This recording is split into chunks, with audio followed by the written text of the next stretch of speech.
Tonight, we're bringing this week's flight sim news, preview iniBuilds Heathrow, check out Orbx Idaho Fire Lookouts, the updated Hawker Sea Fury, and we check out some SayIntentions.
Hello. Everybody, happy Wednesday. Welcome to the middle of the week, the halftime show, the midweek shuffle. It's time for the news, and you're very welcome in tonight, friends. Yes, Jesus. We bring you this week's flight sim news. We're also checking out a preview of iniBuilds Heathrow, London Heathrow. 'Tis absolutely mad looking.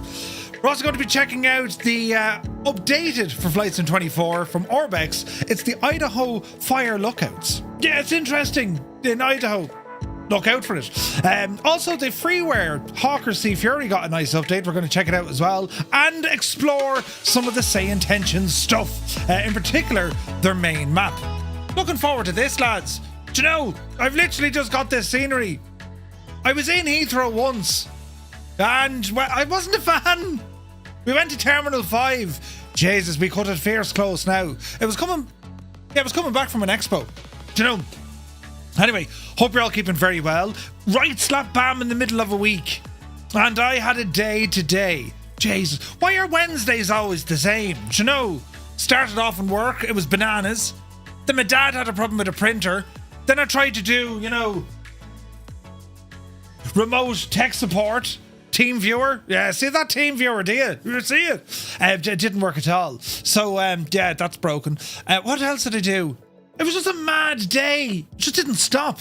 But now, friends, it's grand. We're all here. We've rambled in, and, well, don't worry about anything outside that door for the next couple of hours as we try to get ourselves up to date with what's happening in our beloved simulator, or, simulators. Pretty exciting. So who's rambled in here looking this Wednesday? Tooms! Did you just see what Tooms did? He dropped a 10 bomb. 10 pack. He plus 10 friends, 10 gifted tier 1 subs into the community. Tooms, the absolute mad fella. I reckon he, leaned over on the phone or something. Jesus. Thank you very, very much indeed. That's insane support, my guy. Airwolf is here. Good to see you. Eamon 1973. Welcome in. The Forgetful Larry. What's the crack? Good to see you, Larry. Hope you're keeping well. Super Typhon is here. AJH. Hope you're well. Vacuum is here. Mac Vision. Good to see you. Airlock Doc. Humpty Dumpty had some news. He told the Murph to pass it along. I don't know what they used to call it, something whispers. I don't know if it's politically correct, but I'm the most non-politically correct person. It was called Chinese whispers. Did you ever hear that?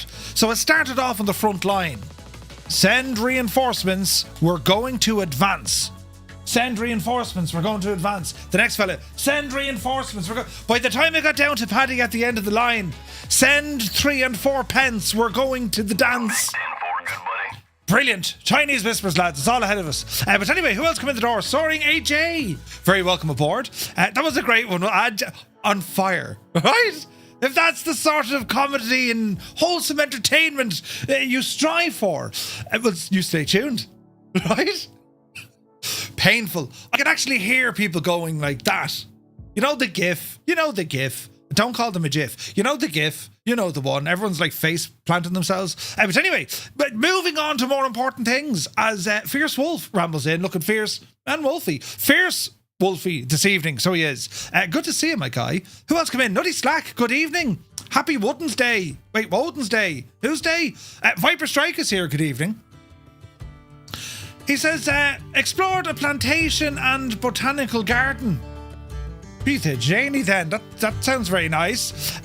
Great to see you, Viper, hope you're having fun. Shuffle Shoes shuffles in, AJH John. Then Toombs did an absolute mad thing with the 10 gifted tier 1 subs. You, sir, are a legend. Thank you very much indeed. Who else came in the door? Anthony V, good evening. Hope you're well. Memphis Don is here. Creo, happy Wednesday. Nightsep is in the chat. Spitfire RAF 100 has rumbled aboard. Tima is here. Helric, he says, evening Murph and gang. I've got some coffee, stout, beers.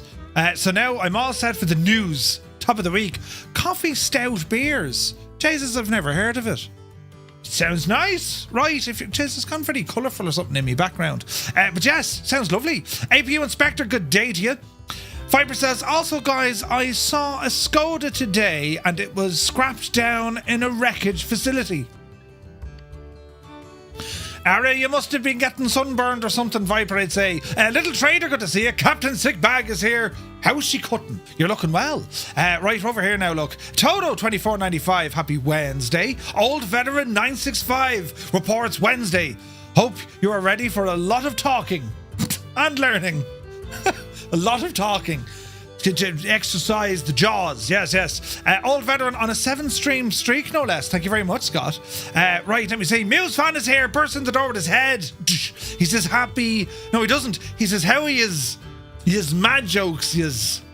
Happy Hump Day. It is the day of hump, indeed. PH Roy is here, good evening. The middle of the week means the most important stream. News. Yes. Nick is here, good to see you, Nick. That's Angel. How's it? You're very welcome aboard. Sean Dale is here for 30 months. Always a fun place to be. Thank you very, very much indeed, Sean Dale. That support, man. Amazing. Phantom Diablo. The good news, I got me honeycomb alpha yoke today. The bad news, I'm missing the desk C clamps, so I can't mount it. And I can't buy them anywhere in the UK. Jeez, really? Are you sure? Usually they're in the box, hidden away there somewhere. Scorpio49 has rambled in. He says, good evening, Murph and all you fireflies. And another news day rolls round. We're getting through it, lads. The year is moving. Sunjammer's here. Good to see you. Murph only takes 1 minute to do the introduction, causing markets to crash. Yes. Vince C, welcome aboard. Zybok Doc calling from Denmark. Hello from Tipperary. You're looking well. Now let me see. Stick Figure, greetings. Hope you're well, mate. Lieutenant Bob. Hello, Bob. Welcome aboard, man. Jememu is here. Happy Wednesday. Let me see. Gunho Guy. You're looking well. He says, I was in Heathrow in 1969. That hasn't changed a bit. Well, since 1969, they've added in about 3 terminals. Probably 4, I'd say, at this stage. Do you know? Wicked Lumberjacks is here. He was in Wetherspoons at Terminal 5 trying the breakfast. We had to rush. We flew in from Dallas. There's nothing worse. I'll never do it again. We flew Dublin to Dallas, Dallas to Houston. That wasn't bad. Then we flew Houston to Dallas, Dallas to London, and then London back to Dublin. And there's nothing worse. As you're flying along, passing the country that you want to go to. Jesus. We'll go on this way. Oh. And of course, they landed us at Terminal 3, was it? Or Terminal 2. We did a country mile to walk, And you had to go through all the security again. Madness. But anyway, we got through it, lads. I didn't age a day. Well, no, I didn't. Right, Weatherspoons are for the win. Steiny is here. Good to see you, my guy. Chalks is in the house. Robbie Bass, welcome aboard. Are you going to the Netherlands? Brilliant. Sean Dale says, Murph, you need to be part of a team. Wait, you need to be part of a team, Murph, for it to work. You see. Scorpio got stuck in Heathrow many years ago on a New Year's Eve night. Not a great experience. Right. Wolf to Fear is here. Good to see you. CP65, welcome in. Led Ballooner, how are you? Fornax is here. 31 months with Prime. Greetings and salutations. Thank you very, very much indeed, man.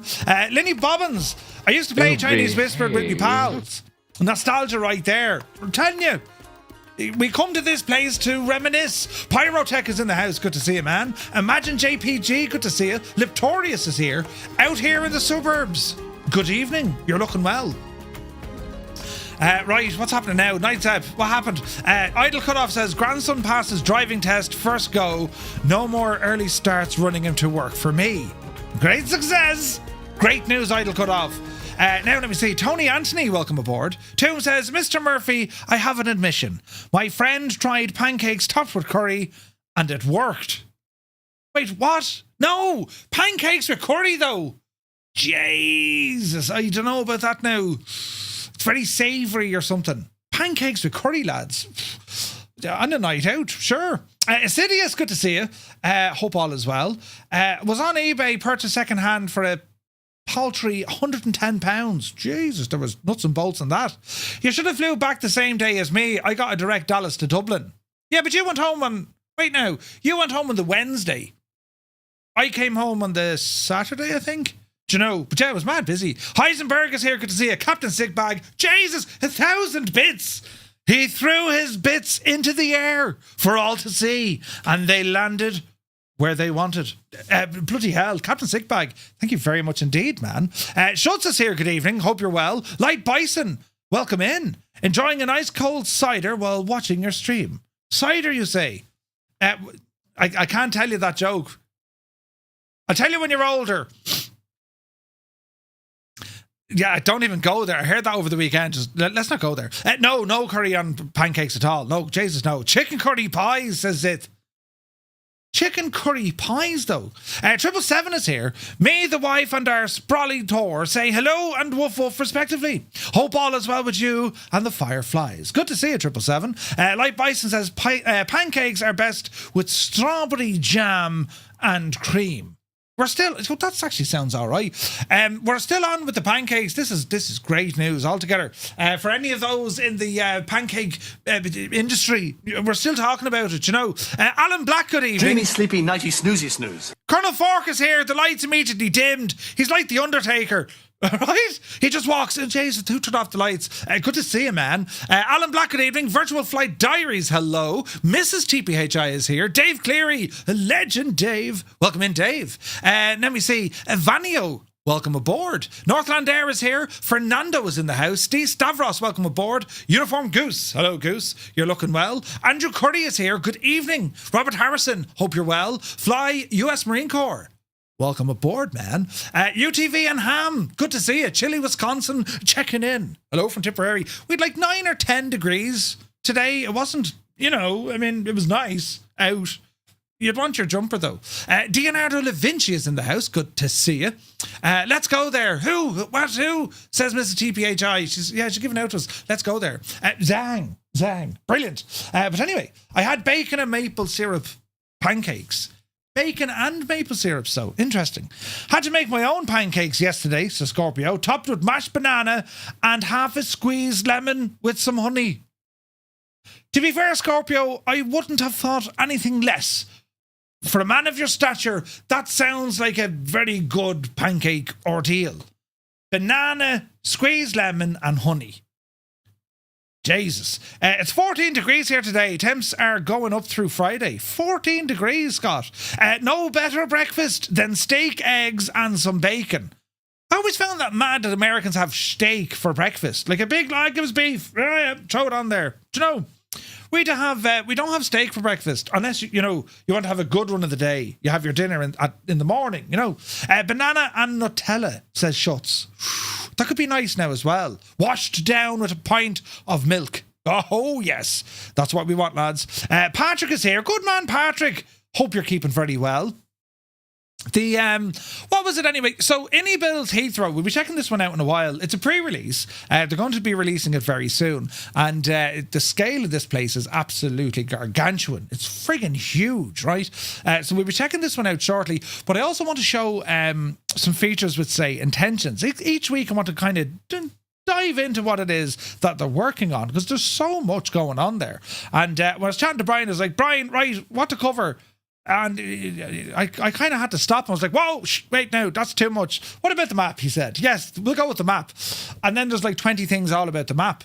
It's very impressive. We're going to check it out, though. Do you know what I mean? Sausage, gravy and biscuits are also an excellent way to start your day. What do you mean by biscuits, though? People say that in America, we're having biscuits for breakfast. Biscuits to us are very different. You know, an update for the DC Designs SU-27 flanker dropped on Just Flights today with a new sound pack. Ooh, interesting. Sky Command is here. Just pre-ordered my Canadian two-tone signature bicolor cartoon beanie hat, also known as two-toned toon toque. Sky Command, welcome in. Hope you're well. Biscuits, those buttery, crumbly, not quite scony things. Dry. Jesus. You can't bait a full Irish to set you up for the day. Scorpio, my thoughts exactly. Patrick had 4 pancakes yesterday. Old Veteran says, my wife makes a hang on. Wait, what? My wife makes a wicked biscuits and bacon gravy. Gee, that sounds kind of all right. Biscuits, though, do you know? Well, I suppose you call biscuits cookies. We don't have another name for cookies or biscuits. They're just called biscuits. Full Irish with dry cured rashers, sausages and pudding from the butchers. Don't forget the eggs and the beans. Do you know? Welsh cakes are all you need. Never try them. Welsh cakes, you say? Never tried them. They sound nice, do you know? But we're on the we're straight back from our drive yesterday. We drove to Bergen, and then we went flying around in a helicopter in Bergen yesterday. That was very nice, beautiful. And that was the Cowan Sim chopper. It went very well. Yeah, Tarnish Bossman is here. Good to see you, Tarnish. Hope you're well. Some of us eat breakfast for dinner sometimes in the United States, says Fernando. It makes total sense. But yes. Right, shall we get into the thing with the yoke and the stuff? I think we shall, lads. Here's some buttons over here, look. And you join us. Look at the state of this, look. So this is the... I'm after breaking it. Hang on. I'm after breaking it. Oh, Jesus. I'm after fixing it. Right, we're looking here at iniBuilds' preview of London Heathrow. Now, we will be checking this one out in a while, lads, but I gotta say, like, it's... I mean, look at this. Look at the screen. Would you look at the screen? And the colours and the lighting is absolutely insane. And just the sheer scale. Jesus. The scale of this, look. And we're going to go exploring this airport now. Yes, it is night time. Don't adjust your TV sets. And, well, it's all about seeing what this thing can do. They're using the latest and greatest Flight Sim 24 technology when it comes to LOD, meaning that, okay, you do get a little bit of pop-in, I've noticed, depending on how fast you're kind of moving around the place.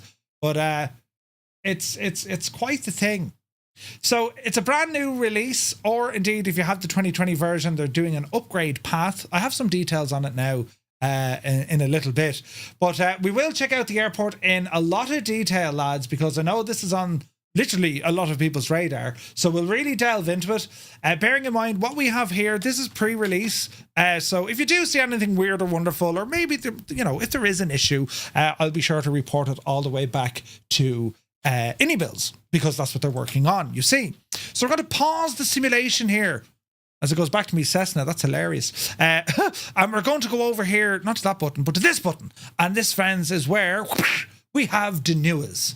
Now, our news tonight brought to us by our friend Vasco over at MSFS A big shout out to Vasco or to Callum and the lads over on FS Elite as well. And it's just a general roundup of all the flight sim news making the headlines this week. All in one neat little package. You see, we'll start off with PMDG, with the latest update surrounding that of the 777-200ER. Also, their plans for Flight Sim 24 and a closer look into the 747 Classics landing gear. So we've a bit of news from PMDG. So we all know Robert Randazzo, CEO of PMDG, well, he was back this weekend with another comprehensive development update. Randazzo provided an extensive breakdown of the company's ongoing projects, current development challenges, and future plans spanning multiple aircraft and also the simulator platforms.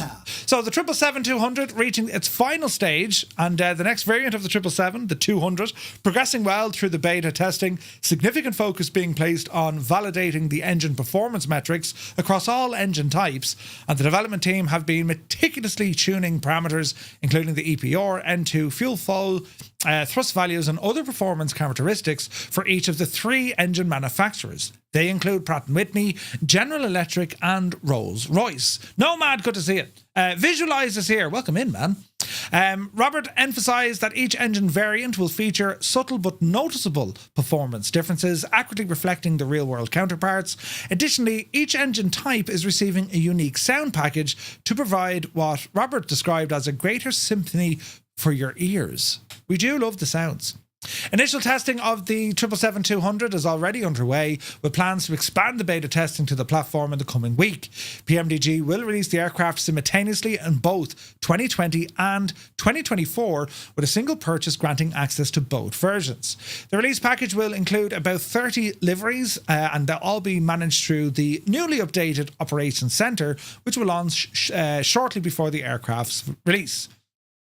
We don't have a release date yet, so we'll have to wait and see. But a couple of weeks, I would think.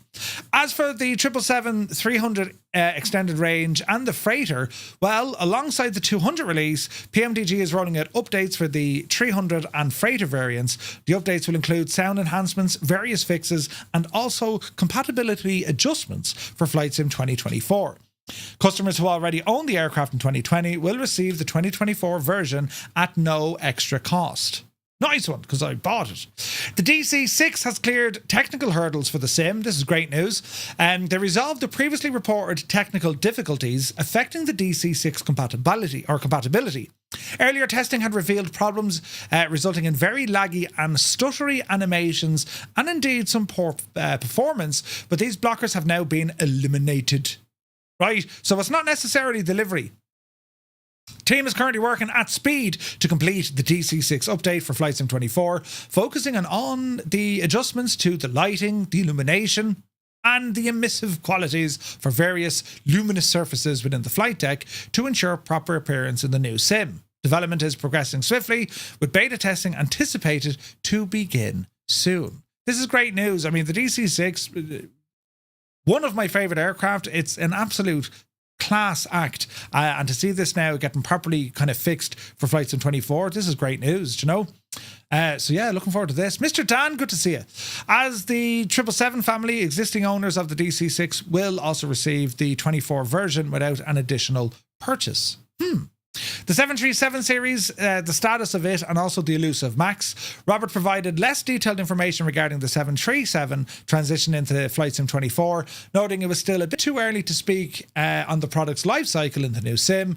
The team have not yet conducted a thorough evaluation of the 737 in Microsoft Flight Sim 24 due to the current focus on the 777 fleet and the DC6. However, he confirmed work is proceeding on integrating a new cabin model for the 73 along with a comprehensive re-engineering of the sound environment that'll be included in an upcoming update. I'm unsure, right, the 737 has received an absolutely incredible sound upgrade with thanks to Boris audio. Now, you have to pay for that. I understand that's a paid add-on, but I got it. Why are PMDG focusing now on working on their own sounds? It's interesting. What do you guys think? Okay, sure, a lot of people probably don't want to buy a sound package for an aircraft, but do you know what I mean? I think it's weird. Kev is here. Good to see you. Glad you guys pointed me to the DC6. Glad to have it in my own hangar, says PH Roy. Yeah, it's really good, man. Winkle Gassler, good evening. Yeah, it's a bit of a waste of time, I think. I mean, look, the sounds were never terrible. They weren't bad sounds in the 737 fleet. Not at all. But what Boris did, absolutely incredible. Why PMDG are, re-engineering the sound environment? Is it a waste of time? I don't know. For those waiting on news on the 737 MAX, work is still on hold due to PMDG's commitments to an enterprise-level project. Robert offered no new timeline for when development might resume, simply stating that they'll return to the MAX once those obligations are fulfilled.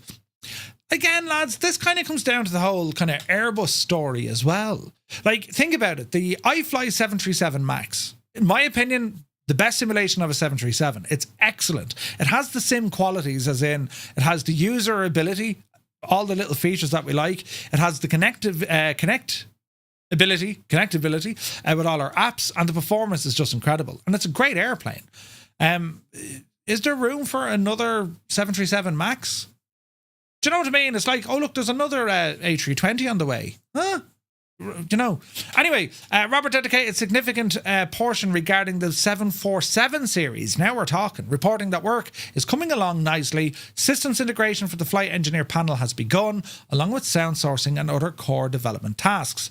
A key focus on the development team is creating an accessible experience for pilots of varying skill levels.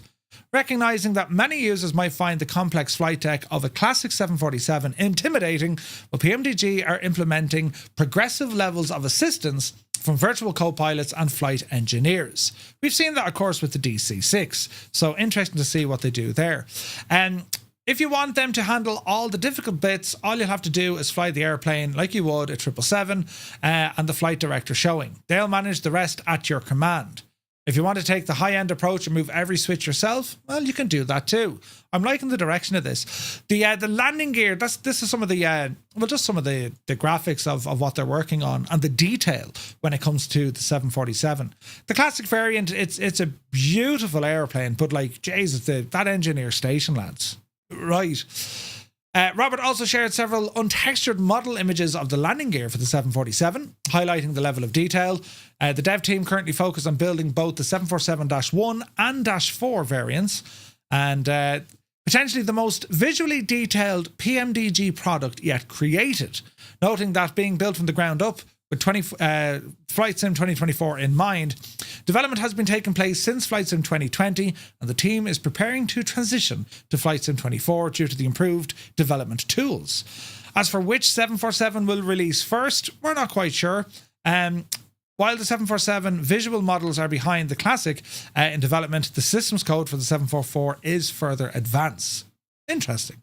So, no news, lots of news, not much news. It's kind of, you know, the PMDG, they're keeping us up to date with what they're doing, which is always a very welcome insight. So, yeah, great news here, I think, for the 777, the next variant, the 200, and also the 300 and the Freighter getting an update, the DC-6 getting an update, and the 747s are working on well. 737s, yeah, I'll have to wait a while. Do you know? They're offering more of a challenge, your co-pilot, if it was Murph, right?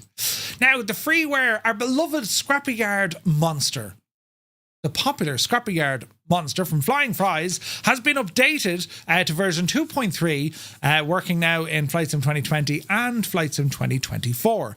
The new update features several bug fixes and enhancements, including a new custom pilot model, replacing of all default Asobo lighting visual effects with custom ones. Physics adjustments to correctly spawn and custom animate, such as the tail cover that now reacts to the wind, minor camera adjustments to the cockpit view, code optimizations, and all the jazz. This thing is absolutely nuts. It's the most ridiculous invention I've ever seen in a flight sim, and it's incredibly fun. And that's why I love it. Flying Fries, Lord Freet, incredible work. And it's so mad you kind of have to like it, do you know? But yeah, you can see the changelog. It's getting there. Bush Monster finally spawns on its wheels. Brilliant. Custom pilot, which looks like the Stig. Well, it's not the Stig. It's the Stig's Flight Sim cousin. Replaced all the default lighting, animated cover, minor camera adjustments, and we have some code improvements as well. So great news there. There's so much detail with this aircraft, and it's all ridiculous, but that's what makes the thing. That's what gives it its charm. There's a load of options with this machine. So if you haven't got it, lads, grab it. It's a freeware aircraft, and it's nuts.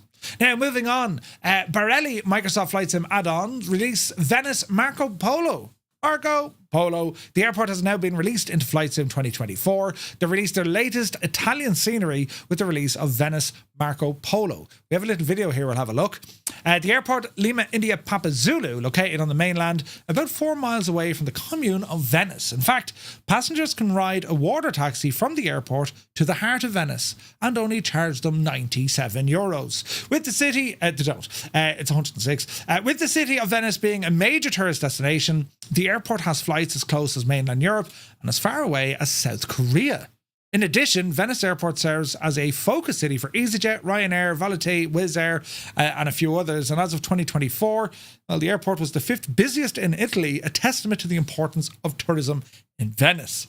Let us have a look at the gawk at the thing, right? Now, do we have a higher resolution here? We do. We'll play this and see what you think, lads. And we'll just, you know what I mean? We'll just check it out. That music's way too calm for this. Jesus. Yes, we'll go with one of these.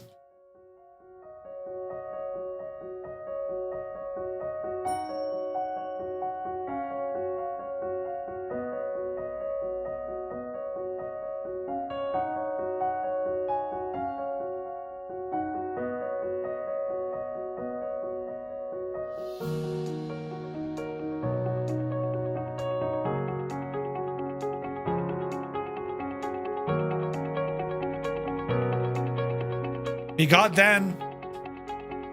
The camera editing skills. I mean, Jesus.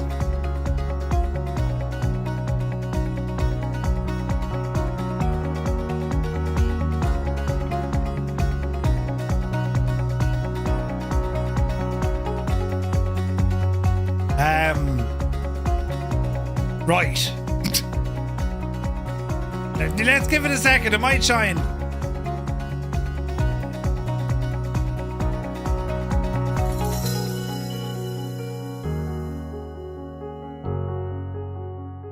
Right.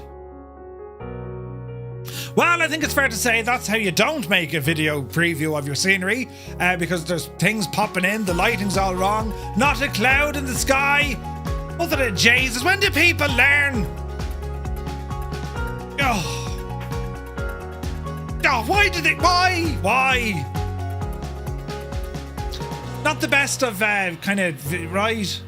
That's my music. What did he use? Hang on.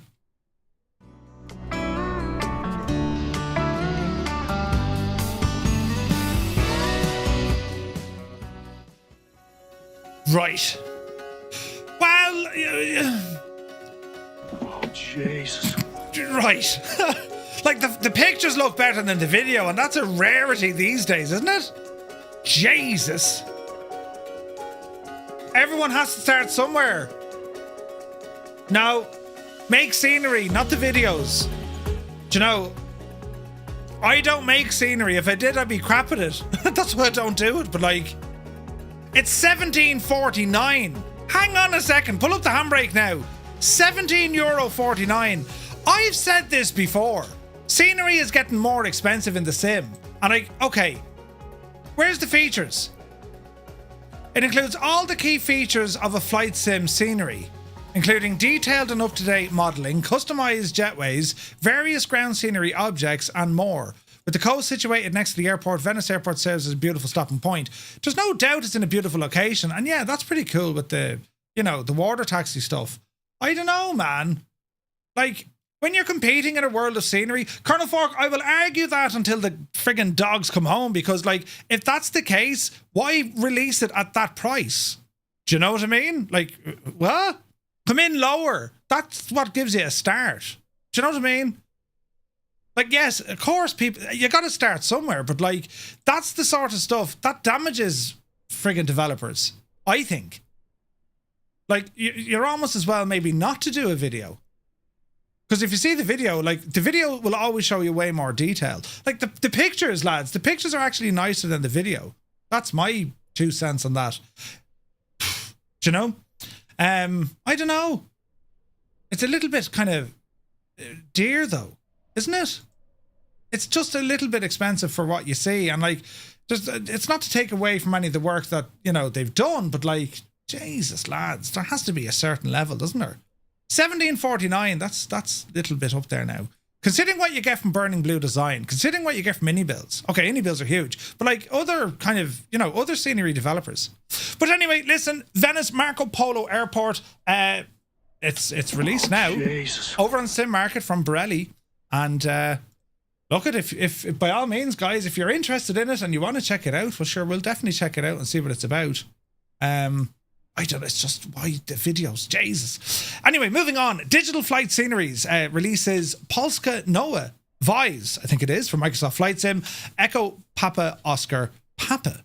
The airport market release, they've entered the airport market with the release of Polska Noah Vise. The small civilian airport located near Polska in Poland, some 11 kilometers west of, is it Opole, is it? The airport is a hub for general aviation and sports aviation, including training and parachuting. This two-runway airport was built as a Luftwaffe base in the late 1930s, but has since transitioned to civilian use, eventually. Digital Flight Sceneries utilizes the Sim Market Sim Installer technology and is available for €6. No video, some pictures. So it's a small little general aviation airport for $6. Interesting. Very interesting. It's a price be like, well, I don't know. I genuinely think a lot of scenery developers are like, I get it. Look, things are getting dearer, of course they are, but like, if we were to go back 4 years ago and we saw, you know, what sceneries were costing, there were more, you know, the high-end stuff was around $15. We were shocked when we saw $20. We were like, whoa, that's a $20 add-on? Hello there. Do you know what I mean? For a scenery. Now, you come from X-Plane, that's nothing. I've paid $40 for scenery in X-Plane. But it's just starting to get up there and you're saying to yourself, Jesus, where is it all going, you know? But anyway, this looks like a nice little GA little airport. Grass, interesting. But again, I suppose it's... We've said this before. Gibbo said it before. He mentioned to me, like, sceneries are great and they really do add to your experience when you're going to a different location. You can't beat a bit of custom scenery. But it's a very crowded market now. Microsoft Flight Sim 2020, sure, that was called Airport Simulator for how long? Do you know, we had a lot of sceneries and you're saying, well, sure, like, what's the difference between this scenery or that scenery? There's nothing really there saying, I need to now fly in this location. There's nothing kind of forcing you or bringing you to that location. Do you know what I mean? Like, if it was somewhere that you knew, maybe it's your local airport or, you know, it's somewhere that you went on vacation to, yeah, you're going to check it out for sure. But I think it's quite difficult now seeing airports release that maybe don't have much significance to them or consequence. Do you know what I mean? So, yeah, let's see. That's cheap and cheerful. $6 available over on simmarket.com is that one. Now, Just Sim, they have released Nice Côte d'Azur for Microsoft Flight Sim, the NG series. Just Sim have launched a new version of Nice Côte d'Azur Airport, specifically designed for Microsoft Flight Sim 24, and the update release is part of Just Sim's new NG series, a product line aimed at providing highly detailed airport models with improved optimization and compatibility for the latest version of the sim. The airport is the third busiest airport in France, serving as a major hub for Air France and a key operating base for EasyJet. Located just 7 kilometres away west of Nice's city centre, the airport also plays a crucial role in connecting passengers to the Principality of Monaco via some helicopter services. Ooh, nice. If you're looking to visit the gorgeous French Riviera, this is the airport of choice. And we've got any video now. We do have some pictures. I think we've flown into here before. It's a beautiful location. Looks nice. Nice modelling and stuff. Look at that tower, man. That's awesome looking. Beautiful. Jesus, look at the night lighting. Just Sim, nicely done. High resolution ground and building textures, highly detailed 3D models, numerous animated ground vehicles, and optimized performance. They have animated jetways, full AI traffic compatibility, and also some custom GSX Pro profiles. The pricing for this is now available for $21.40 over on Sim Market. For users who previously purchased the Flight Sim 2020 version, they're offering an upgrade price of €6.15. The discount is applied automatically for eligible users logged into the Sim Market accounts. $21.40. Do you see what I mean? The things are going up. Do you know? Diner Dan, good to see you. You're very welcome aboard, man. Right, moving on. Orbx, we're going to be checking out this evening. They've released Idaho Fire Lookouts for Flight Sim 2024. Now, this came out in 2020, and I don't think I had a look at it. I didn't check this out before, hence we're checking it out tonight. But it's a detailed scenery package that brings 11 historically significant fire lookout towers to life. With the release, Orbx continues to expand its offerings in Idaho, providing sim pilots and Flight Sim 24 with new challenges and scenic exploration. Fire lookouts have played a crucial role in wildfire detection for decades, perched atop Idaho's rugged peaks with the expansive views of the surrounding wilderness. Milo Taylor, the indie developer behind the scenery, has meticulously recreated the remote outposts, allowing pilots to test their skills in stall aircraft or indeed helicopters. Each location features a combination of challenging terrain, small airstrips, and dedicated helipads, offering a variety of approaches. Not only that, the lookouts themselves are modelled with realistic detail, complete with animated elements such as wildlife, off-road vehicles, and even occasional drone pilots capturing the vistas. The scenery was already available in 2020. It's now been upgraded to work in 24. A couple of pictures here. We will check this one out in a little bit. And 11 fully modelled lookout towers. 20 miles of off-road trails. 20 miles of it. Jesus. One Fly Air is here. Good to see you, man. Andrew Curry says, I only tend to buy scenery for airports that my virtual airline schedules will take me to. That's interesting. Yes. Enhanced integration with existing Orbx Idaho scenery such as McCall Municipal, the Deadly 3, Not So Deadly 3, and 85U Soldier Bar. The new release fits seamlessly into Orbx's growing catalogue of the Idaho backcountry airstrips, the region a popular destination for virtual bush pilots.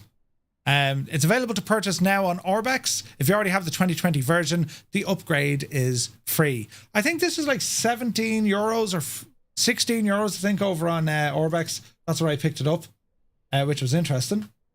Good man yourself.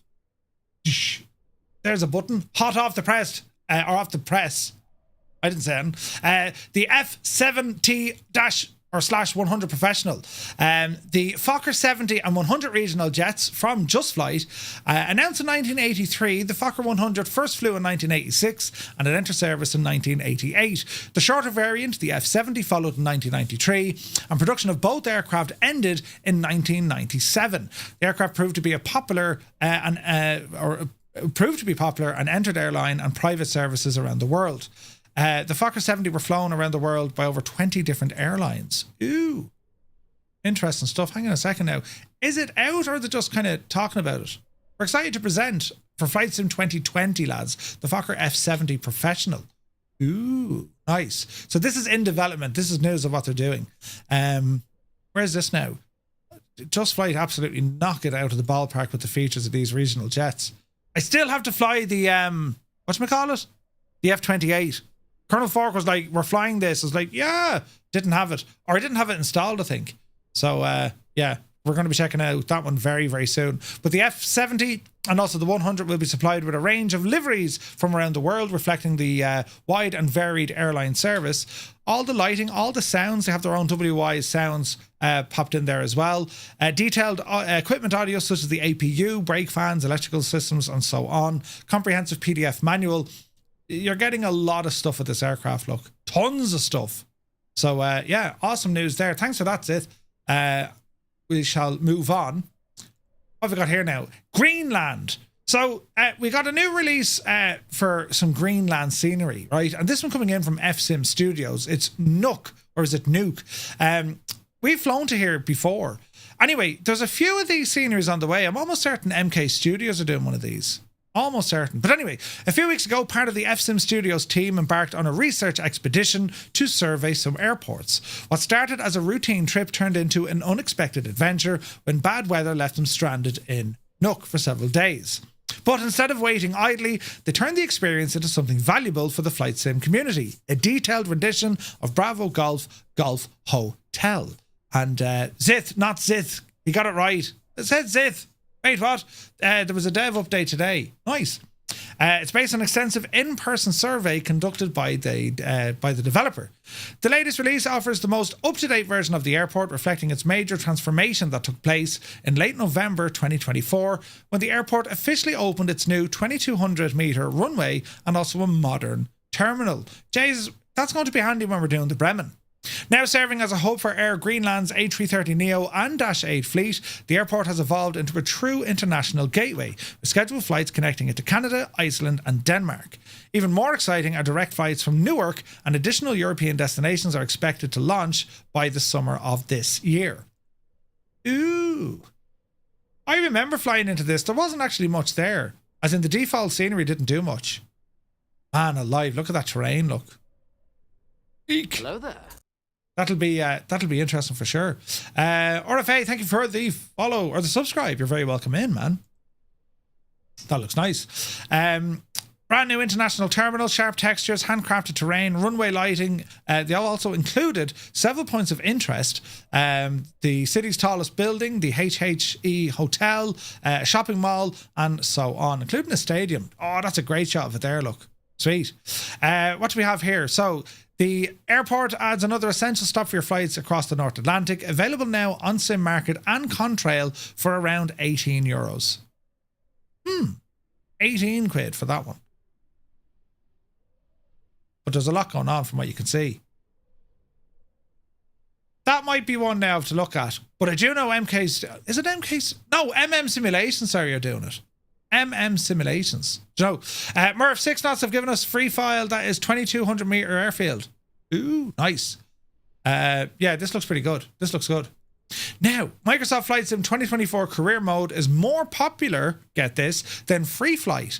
In an interview that was had between Jorg... who was in that? There was an interview... Where was it now? There's the interview there. It was a Vasco, Jorg, and Ubaid from iniBuilds, right? But anyway, I went on to say it was something like 56%, or 56% of all flights are happening inside the career mode. And that means free flight, what most of us are doing, is a little bit less. At least at the time in which they probably ran the numbers. But yeah, look, of all time spent in Microsoft Flight Sim 24, 56% of it now accounts for use in the career mode, surpassing free flight and becoming the Sim's most used feature. I don't think anyone would have thought that. I mean, when we were all listening to, yeah, look, they're going to do a career mode. Yeah, we were like, yeah, we'll give it a shot. We'll give it a try. Right? I don't know. I think these numbers, I don't know. Was it the case that everyone was trying career mode and then we kind of say, let's not?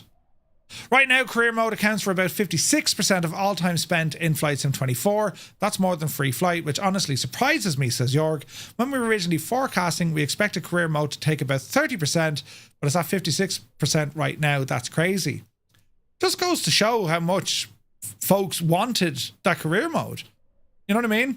A new way to engage with the sim, but with room for improvement. Absolutely. Like the idea behind the career mode, I get it. I remember York saying this to me, and it's also their idea. Rather than having like lists of tutorials, who wants to do them, right? The idea was, no, you want to learn how to fly this way or fly that? Okay, well, this is the road in which you have to go. It made a lot of sense. Like, it's a little bit controlling.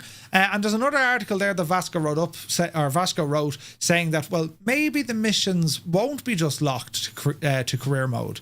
So I think we're going to see some changes in the sim kind of, you know, over the year. Because a lot of the missions are kind of tied behind a grind. Yeah, you're going to get in there and, you know, get all your licenses. And then the thing is buggy. Turning it off now, you know, I'm going to play Scrabble. Once more add-ons are compatible and there's an update or two, that percentage will shift. Yeah, I think so, Andrew. Yeah, I think so. Newfoundland is here. Good to see you, man. That data is out of date already. Has to be. Yeah, like, I don't know. I could be very wrong. I mean, guys, honestly, how often, right?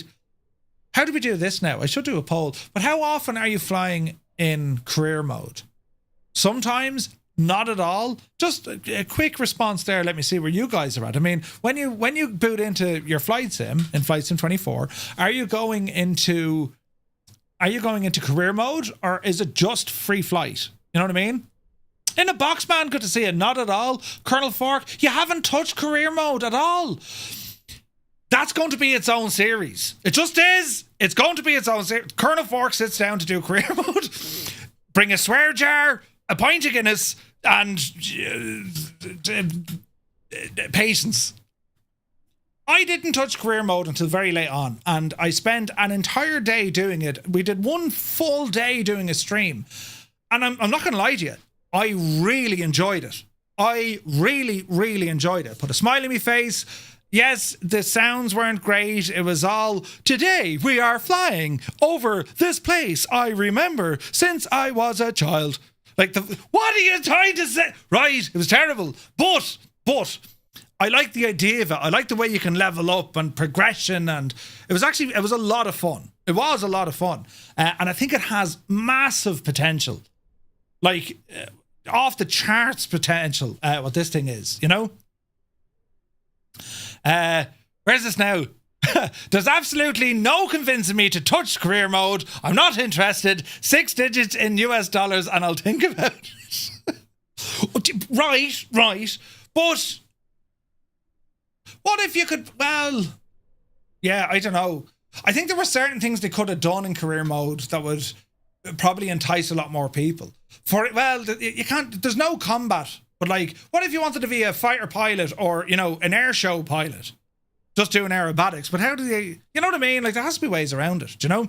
Got my PPL, then it stopped. Free flight only. Yeah, a lot of people did that, Mr. TPHI. Not touched career mode since January. Interesting. Tomcat, I just need career mode to quit trying to land me with the wind behind me, trying to kill you. Yeah.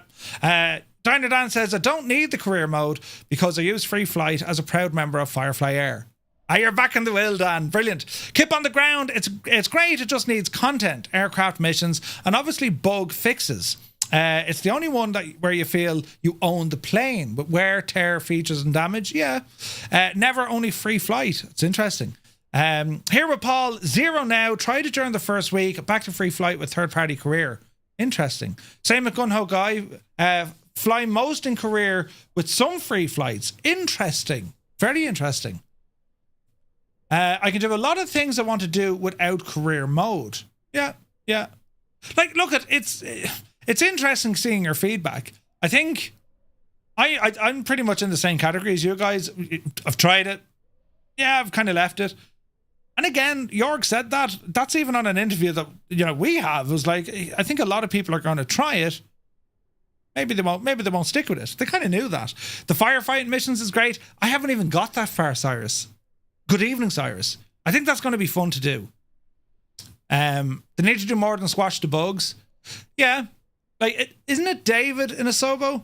Yeah, it's David. He was saying, look, you know, because it was all these ideas we were throwing at him. He said, look, you have to get it to a certain line and say, right, once it's here, we release it when it's here. So like all the other ideas, they're on the far side of the line, but there was loads of different ideas. I think there's so much potential with the career mode. Even today, there's so much potential there, you know? I like the firefighting and rescue missions.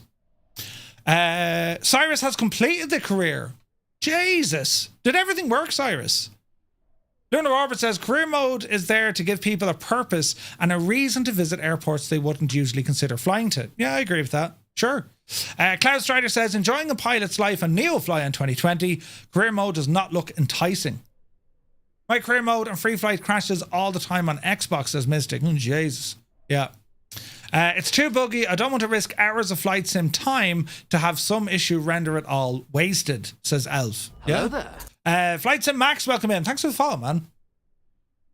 Yeah, that's interesting. Cyrus, that's a huge thing, man. You completed the whole thing? That's nuts. Eventually, yes, but the missions need filters. Gotcha, okay. Career mode, very much like the ETS2 in the sense of having company, staff, maintenance costs, and jobs. Yeah. I don't know how far Squirrel got in it, but I was watching Squirrel when the sim released. He really took a dive into the career mode. And some of the stuff was really interesting, you know? But yeah, look, it's interesting, you know, 56% of all use of the sim is happening in career mode. That's interesting. I skipped most parts, level 7, but I can't be asked to do or to move to another Cessna. Jesus. That's crazy. Right, moving on. Over to X-Plane here. Quick updates. The Magnite 787 Aviators Edition has been updated for X-Plane. X-Plane developer Magnite have updated their 787 Dreamliner collection to version 1.11.5 for X-Plane 11 and 12, introducing the final variant of the aircraft, the 787-10. The new update for the Magnite 787 includes bug fixes, improvements, featuring the return of the aileron lockout at high speed, improvements to the pitch sensitivity, improvements to the FMA pitch limiter, and lastly, the introduction of the 787-10. Look at that machine right there, look. Anyway, it's worth noting the Magnite Boeing 787-10 only compatible with X-Plane 12, while the 787-9 and 8 variants can be used with both X-Plane 12 and X-Plane 11. This has been a very, very long overdue update for this aircraft, the Magnite 787. So X-Plane pilots will be happy that they're getting these updates. Now, here's another one for X-Plane. It's only because it's quiet. There's not many things happening straight away in Microsoft Flight Sim, especially with aircraft. AOA previews a new F-35B and also a B-1B for X-Plane. This looks nice. AOA Simulations recently sharing screenshots of their upcoming Lockheed Martin F-35B Lightning II. The updates, which were shared on the social media, showcased the new detailed 3D pilot model, modelling of the protective coverings, wheel chocks, control, surface animations, landing gear, rendering, and also complex animations of the vectored nozzle. And the team are now working on cockpit animations with some previews coming soon. Ooh. With weapons. Look at this. We actually have a good few pictures here. Now, to us in Microsoft Flight Sim, this is nothing new. India Fox Deco have some really nice F-35s. Ooh, if you can kind of get beyond the visuals, right? This is still very much work in progress, though. You know what I mean? Good to see it getting worked up. The B-1B, the Rockwell Lancer, that's well on the way as well. Nice renditions, nice modelling here going on. And yeah, it'll be interesting to see this when it's up and running. So interesting stuff. Now, DCS World, they had their Q&A and they revealed more details on the 2025 roadmap and also a dynamic campaign progress. And these are actually very interesting listening into them. Matt Wagner, it's the second Q&A. He did one in January and it's fiercely interesting because it's a great insight into how the entire DCS thing works, right?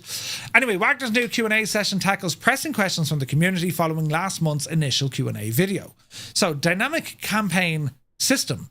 When can we expect it? Wagner explained that the system revolves around the Air Tasking Order, or the ATO, with both strategic and tactical AI components. The strategic AI will generate missions based on battlefield priorities, with players being able to either accept automatic mission generation or manually direct campaign focus. Players can then take control of any mission that uses aircraft that they own.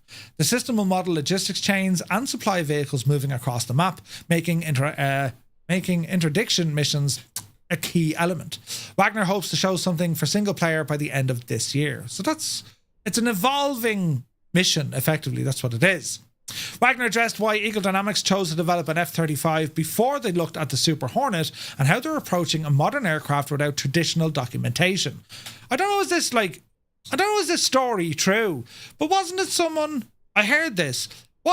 from Eagle Dynamics arrested at an airport for trying to sneak out a book, a POH, or technical diagrams of an F-16? And the whole thing was an absolute, Jesus, it was a terrible misunderstanding, right? But that's how they were getting their information. They were like, no, I'm going over to meet Patrick there, come on, Patrick. Sure, Patrick works on the old F-18 or an F-16. That was the story I heard. Maybe they weren't trying to sneak it out, but it was like, what? Nuts. There's no doubt about it. The work that goes into some of their modules, incredible stuff. But anyway, the Legacy Hornet, way more complete. It is planned to work on the Super Hornet, but they said after 2 years of research, they found a shocking level of information. They found a shocking level of information available outside of formal manuals, allowing them to model a 2012 to 2015 era F-35. Well, that's interesting. F4F Hellcat and the Pacific Theatre, they're working towards it. The Free Marion's 1944 map continues development. VR improvements, rather than targeting specific optimizations, the team have focused on the overall DCS performance improvements, such as multi-core support, which will benefit VR users. Combined arms upgrade, Russian aircraft development, plans for more Eastern Bloc fighters. Currently, the team is focused on the MiG-29 and also a free Su-25, the Frogfoot. Future helicopters. Black Hawk remains a desired addition, but helicopter teams are currently occupied with the Apache and the Chinook and other unannounced helicopter project. Interesting stuff. Like, there's no doubt, lads. And now look at DCS. I mean, you crank up you get the camera angle right. You crank up the graphics. It's stunning. Now, whoever does the trailers is just like, holy crap. But it's the level of detail you see. It's unbelievable. It's unbelievable. And even with some of the updates that they have coming in, when you see it even to the world generation, and there's still, there's other thing. Oh, DCS is so real. Yeah, but you don't really model the winds, do you? Like, there's all these things we would consider. But at the end of the day, this is a free digital combat simulator that you would pay for the modules. And the modules could cost you 60 to 80 bucks, right? So, yeah. Don't know how many DCS pilots we have here, but it's a huge simulator to kind of ignore. Do you know what I mean? Not that I'm any good at it. I'm absolutely rubbish at it. I get a nosebleed when I try and look at the control settings. But it's moving along. It's great to get this insight from DCS to see what they're working on. I think it's a great insight. Do you know? Now, into hardware, Virpil, the CDT Aeromax flight stick, well, that's nearing release. Virpil have been working on a brand new flight stick, and you already know it's going to be brilliant, right? I love my Virpil hardware. I adore it. I have the VPC Warbird base, the Constellation joystick. I have the Mongoose throttle. Virpil stuff is excellent quality. It just feels great, looks the part, and it doesn't act up. It just works, Anyway, they've shared a few images on their Facebook page with the upcoming Aeromax flight stick, with a caption suggesting, though not explicitly confirming, that the stick is nearing completion. Look at the detail of the stuff goes into these. If you ever wanted to know, if you ever got to that stage, run away fast and far, The new flight stick, originally announced at last year's Expo in Las Vegas, part of a wider cadet series of products aimed at lowering the price of the hardware into the whole platform of Virpil, but also making very, very kind of accessible. Do you know what I mean? So it's great now, lads. Jesus, when you think about it, the choice of different hardware that we have, Virpil, Winwing, Moza, Honeycomb, of course, being there. I think Thrustmaster are kind of stalling a little bit. They need to do something kind of really, really loud and good. They did bring out the the Falcon stuff. I say Falcon, the F-16 stuff. That was pretty nice, beautiful bit of hardware. But when you're seeing what the competition are doing now, in particular the likes of Moza and also Flight Sim with their CLS 60. VKB is also very good. Yeah, I've heard great things about VKB. I've heard great things about that. But yeah, look, interesting news. We also know that Virpil are working on a yoke system, lads. A yoke system. That could be incredible. But anyway, VATSIM events coming up this weekend. There's one in particular on Saturday between 1 and 5 o'clock UTC across the Baltic Sea. Riga, Arlanda, not the most are not an uncommon city pair. It's actually one of the most common routes that pilots take during regular events in Latvia and Sweden. And because of that, it's one of the more important when they commemorate the strong connection between Northern Europe capitals by hosting an event dedicated to it. On Saturday afternoon between 1300 Zulu and 1700 Zulu to experience the Northern European hospitality of Latvia and Sweden, recreating one of the most popular routes. So that's all happening this Saturday if you're interested. Oh, Gladiator! Yes, nice app. Who has a Gladiator? I think is it Kando has the Gladiator joystick, I think. Very good. Very, very good. So, lads, that'll conclude our news. Excellent stuff. Now, what we're going to do here, before I we'll dazzle you with this scenery. Let's look at the scenery first, then we're going to check out SayIntentions, right? Here's the LOD loading in, right? Colonel Fork has the Gladiator. How much do you enjoy using that flight control? Because I've heard great things about the Gladiator. And they've been around quite some time. Quite some time. That's the one, yeah, the VKB Gladiator NXT. Savage stuff. Right, a bit of information here, lads. iniBuilds. Best bang for buck. Oh, Jesus. Best bang for buck for the Gladiator. Nice. It's very precise. Nice app has it as well. Oh, nice. Okay, now lads, iniBuilds. We know they've been flat out with the A350. It's been a huge release for them. The thing has been flown to bejesus on all over the place. Here they are with something else, right? And this is a preview of London Heathrow's premium release, right? So, what do we know about it? The ultimate Heathrow experience. Discover all this with iniBuilds' fourth and most advanced rendition of London Heathrow for Microsoft Flight Sim 2024. Completely rebuilt for maximum detail, optimized performance, this is our most immersive and highly detailed version yet. The version covers over 12 square kilometers, features custom taxi signs, ground service equipment, highly realistic terminals, and they've carefully optimized LODs for smooth gameplay without compromising on the stunning detail.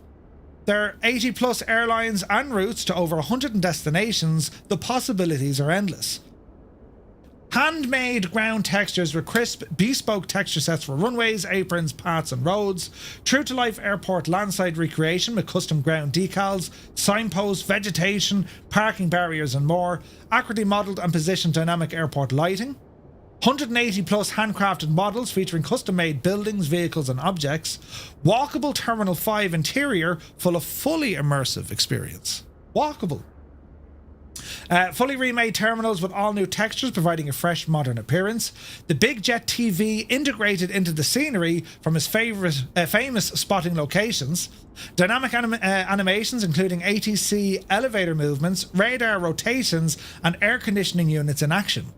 All new high definition jetways with intricate details enhancing the airport realism. Walk around and discover the Terminal 5 in a new perspective with Flight Sim 24's walk around mode. Highly detailed models. Fully rebuilt HD ground poly, up-to-date airport layout, GSX profile, LOD optimization, which you can get into your ini manager, use of the latest Flight Sim 2024 SDK, and so on and so on and so on. The price of this airport ex tax is going to be $21.99. $21.99.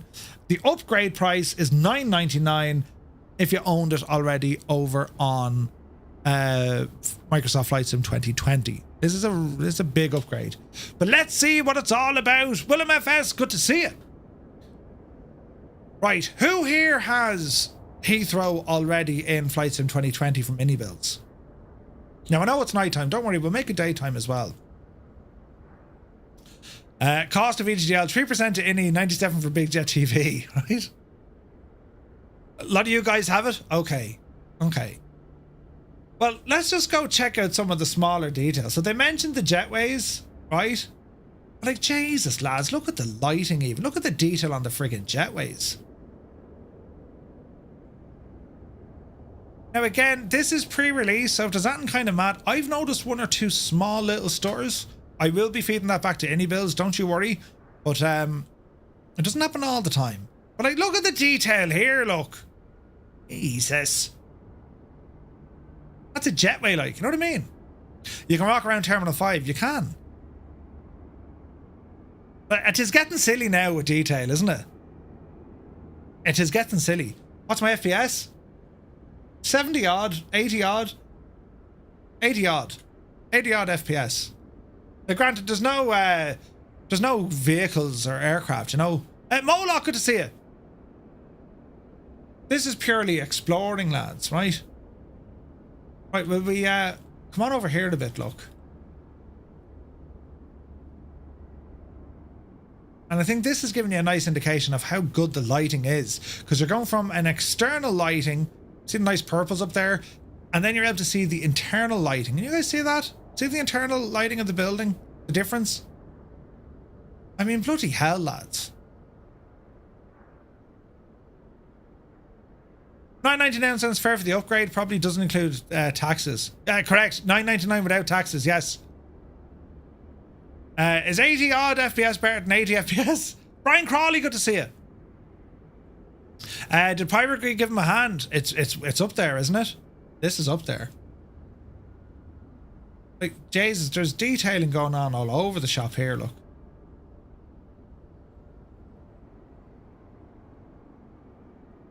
Right, we'll ramble inside, will we? To see what we can see. speed up the L camera here now, because they have a lot of terminal interiors. Oh, the detail, right? On up the stairs here now, we have a look. There's the Gucci shop. You'll find me modelling there. What? Who said that? Right, what have we got going on now? Look. Jesus. Let us ramble. Dixon's, Mulberry. Jesus, there's 3 floors. There's 4 floors. Oh, lads, look at the state of this. And there's people. Lots and lots of people. The lighting is beautiful, isn't it? Doesn't she look terribly happy to be there, though? Ah, it's brilliant, isn't it? Ah, she's delighted. Let's see her now. We'll ramble down this way. Look at the scale of this. This is one of 5 terminals. 5. Careful now. Jesus.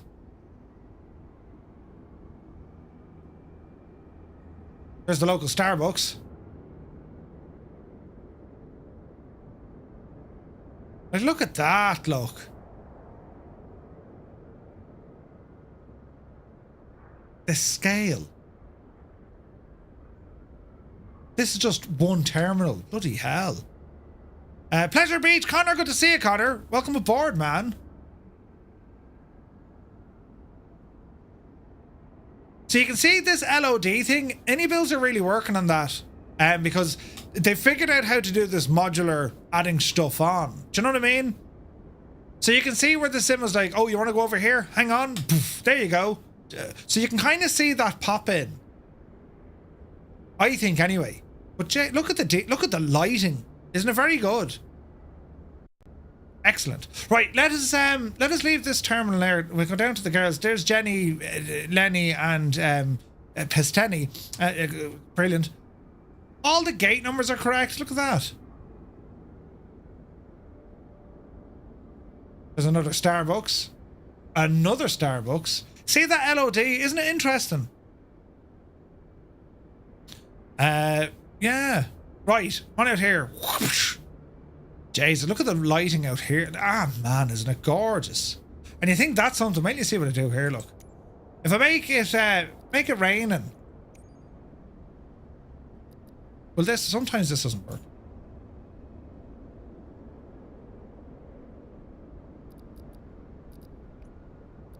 That's so strange, look. Sometimes, like, you just can't get rain in the sim. We tried this before because it makes the ground soaking, but it's when you see the reflections, lads. You know what I mean? Incredible. Oh, look at this. We have more.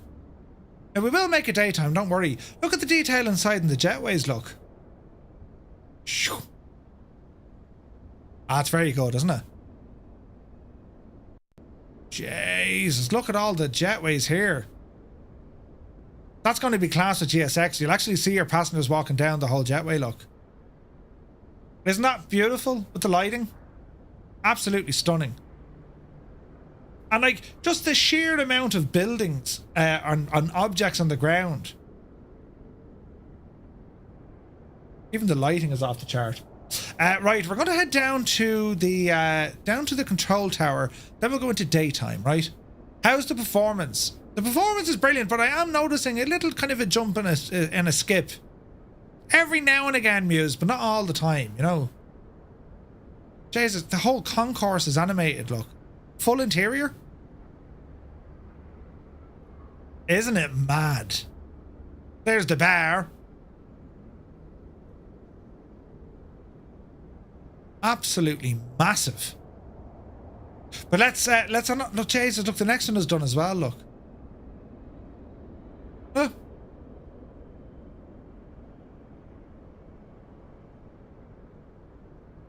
But do the windows make a sound when it rains? Let's go over to the tower. Oh, look at the tower, look. Isn't that something else? Oh, look at the lighting on that. Jesus. Isn't that something? Let's go in for a closer look. So it looks like they're using that kind of plexiglass stuff on the bottom. They are. which makes sense. There's an animated lift that goes up and down here. I imagine it's already gone up, is it? Oh, look, there it is, look. Ah, brilliant. Do, do, do, do, do, do, do. Right. Let's ramble. Oh, look at the lighting. Jesus, lads, that's insane. It's beautiful, isn't it? That's... That is some of the best lighting I've seen in a tower. Look at that, though. Isn't that savage, isn't it?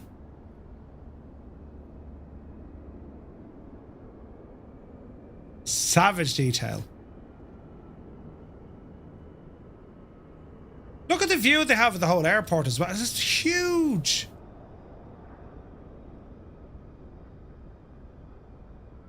It's getting to real world look, isn't it? Isn't it, lads? It's like, well, hang on, wait, what? Right, shall we make it daytime? The daytime of the night. Right. Easy, mind your eyes. Right, here's our daytime. Good girl, Sharon. Jeez, the detailing is stunning, isn't it? Right, let us ramble out of the tower. Look at the detailing, man. Jesus, look, even the friggin' mesh walkways look incredible. What a, like, okay, granted, there is no traffic, but like, could you imagine if there was traffic here now? Imagine this on VATSIM, you know? What did they do with the LOD? I don't know. But it works. It absolutely works. You do see a little bit of pop-in, but like, to be fair, when you're sitting on your aircraft, and I think for your aircraft kind of scuttling around the place, you're not going to have much of an issue. You know what I mean? Isn't the scale absolutely incredible though, lads? Who here would be very familiar with the airport? Like, is there anywhere you want me to check out? What's this here now? Cargo stuff, walkway stuff. What the deuce? Looks like a castle, doesn't it? Like, look at the detail.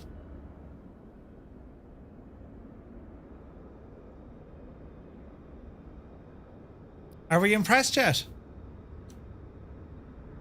Should there be a static Concorde here, do you reckon, yeah? Where should be the Concorde, lads? Direct us to it. It may not be there. Maybe it is.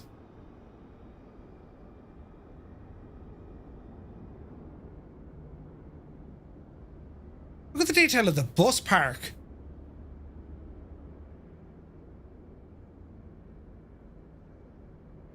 The scale of this is massive. It really is. Like, it's look at,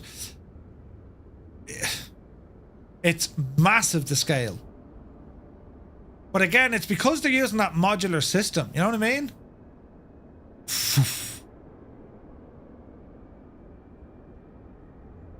So it's like, okay, we're going to load in all this scenery and then turn off everything else. Then we'll reload this. You know what I mean? 27 left. Is it down by the runway, lads? 27 left, yeah.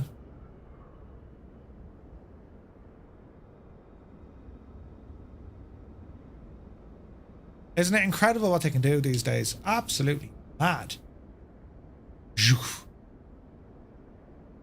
Right, we'll keep meandering. If you see a Concorde, let me know, lads, will you? There's a bit of stutter there now, look. But I think that's just, you know, it's loading in all the LOD stuff. Like, is there an interior in this concourse as well? I'd say there is.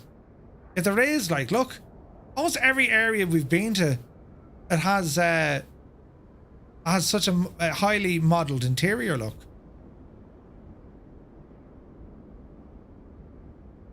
Let's have a look. British Airways. Oh, nice. They got the maintenance hangar as well, look. Like, even this sort of stuff. Do you know what I mean? Look. Do you see what I see? Ooh. Ah, Jesus. Look at the detail on this thing, look. Jeez, look at that though.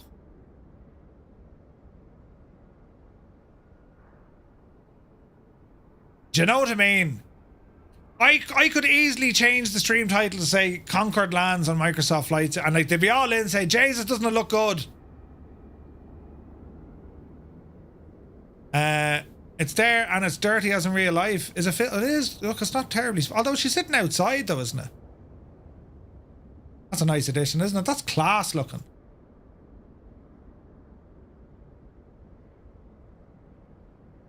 So then we have the maintenance hangars open. I wonder, is that a spawnable location? That'd be interesting, wouldn't it? The only thing I think the scenery is missing, and this is kind of, some devs do it really well. The only thing I think you could add to this sort of a scenery is some sounds. I think that's the only thing that, if you could have anything, I can't even say criticize, but like, do you know, if you were to say anything about the scenery, it's just sound. If you had interior sounds, or if you had like, you know, you go into the hangar and you can hear what it sounds like in the hangar, you know what I mean? It's incredible, the detail. That's the scale of the whole thing. It's frightening. Isn't that what the pilot training is? Maybe, Sean. Yeah, maybe. All we need is the FS Labs Concorde Airbus guy. Oh, dude. That needs to happen, doesn't it? Like, there is sounds. You can hear the water and stuff. I don't know. I just think for me, for an immersion thing, if you hear different sounds...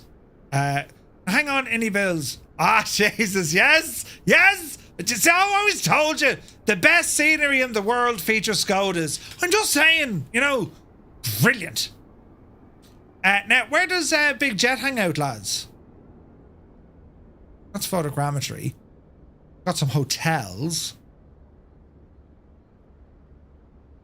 Okay, so we just need to find the bit. Well, if I was Big Jet TV, I'd be living down near the runway. Do you know what I mean? So he's hardly down this side, is he? Because you can see Chagall from this side of the world.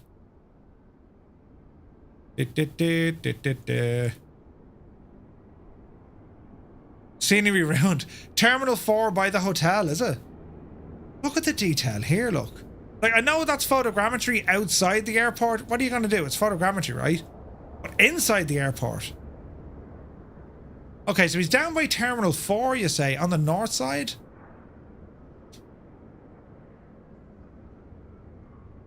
You often get people in here in the field.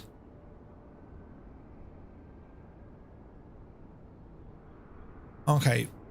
So we're looking for Big Jet TV. What's this? What's this now?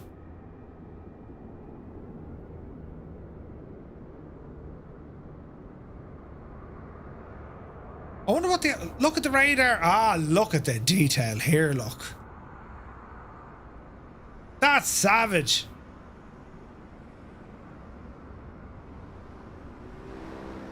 So here's the Premier Inn. There's the Hilton. Where are we to go to? Is that the Q Park? There's the Holiday. Oh, look at this. Isn't that deadly? So this is up by Terminal 4, look.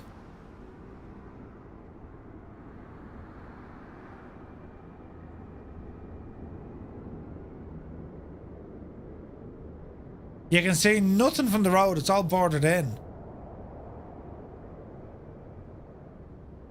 Fueling area.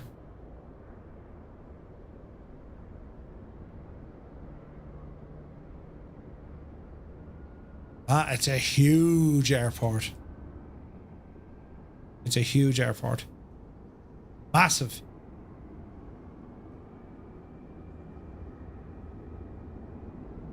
Right now, let's have an El Gawk.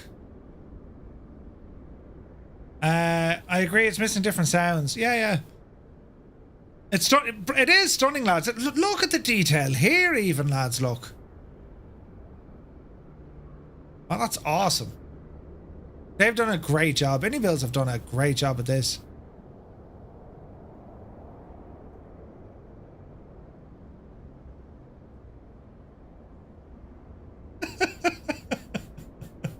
Brilliant.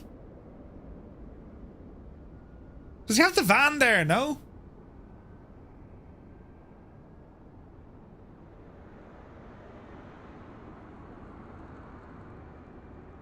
That's very, very good. Like, even the road network is done.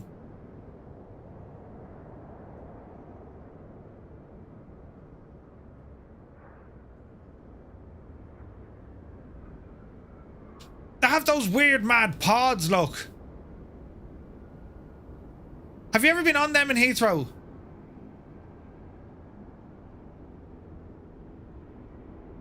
Pods. The future is bright. iniBuilds video shows the he's on top of the van. Okay, we just need to find the van. Them pods are mad looking. It's a pod park. You park your car and then you get the pod. Nuts, isn't it? Right now.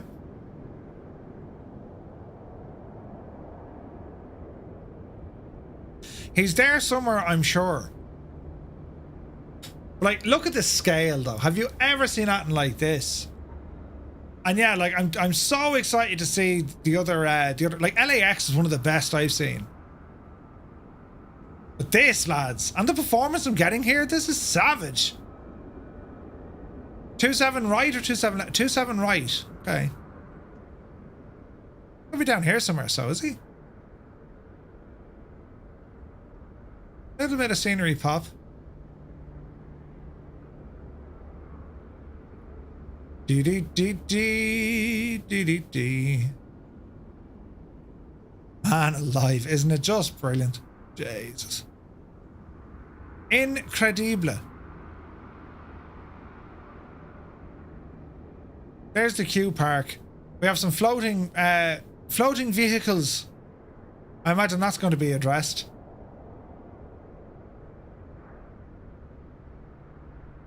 Yeah, so he's kind of half float. There he is again, the devil. He gets around. So that's a photogrammetry thing. You know?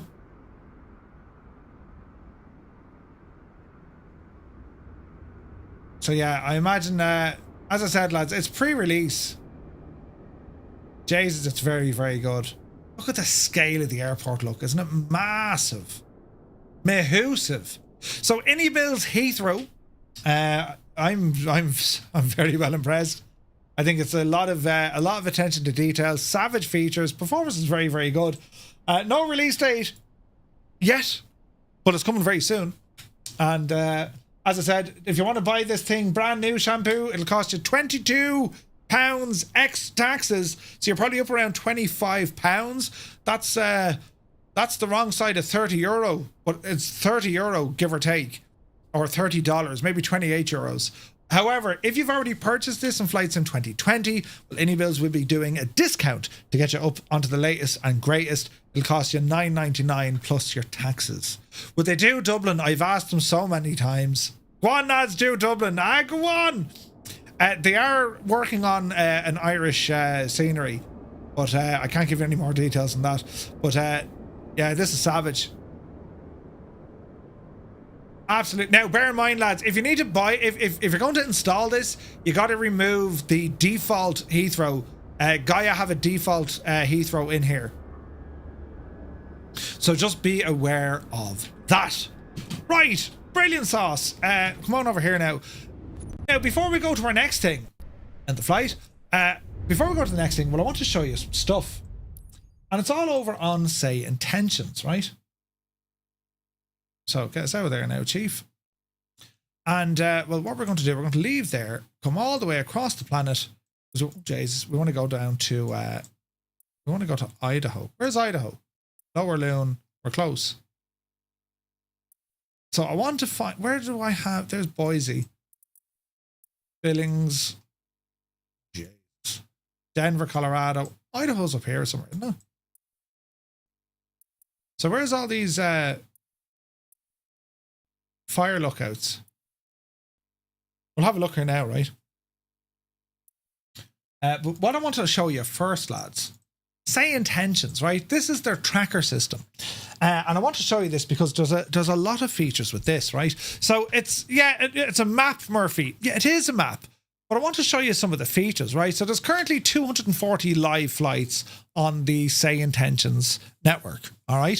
78 of those are in VR, 162 are IFR, there's 60 folks using Skynet, and there's some 236 planes, and we have 4 helicopters. And what's nice about all of this, well, you can see them on the map. The symbols for the aircraft are also there, so you can see, well, there's a Cessna versus there's a, whatever that is. What is that? A 737, right? So you get the idea. So you can identify what you're looking at by the map, which is great, right? But I want to go through some of the features here. So you can turn on and off the radio chatter. Going to 127.75 Delta 1085 Heavy today. Now that's people talking to AI traffic or AI ATC, right? FedEx 38, can you please expedite your descent to flight level 266? And I want to show you this. 461, contact departure on 128.175. See this button? Limit the chatter to what the map is viewing. Right? And have a look at this. See the way that little green speaker or headphone has just appeared? 27, taxi to runway 24 left via Juliet 6, Lima 7. That's telling you who's talking. American 2792, ready for takeoff, 24 left. American 2792, Cleveland Tower, runway 24 left, line up and wait. Right? I love that feature, right? It just means you have an idea of who's talking. So these are your options here. I mean, you can, turn the chatter on or off, and you can limit it to the map's view. Pretty nice, right? Pretty nice. And then you have your options down here. You can stay connected. You can, increase the volume and have a listen to what's being said. Nice one.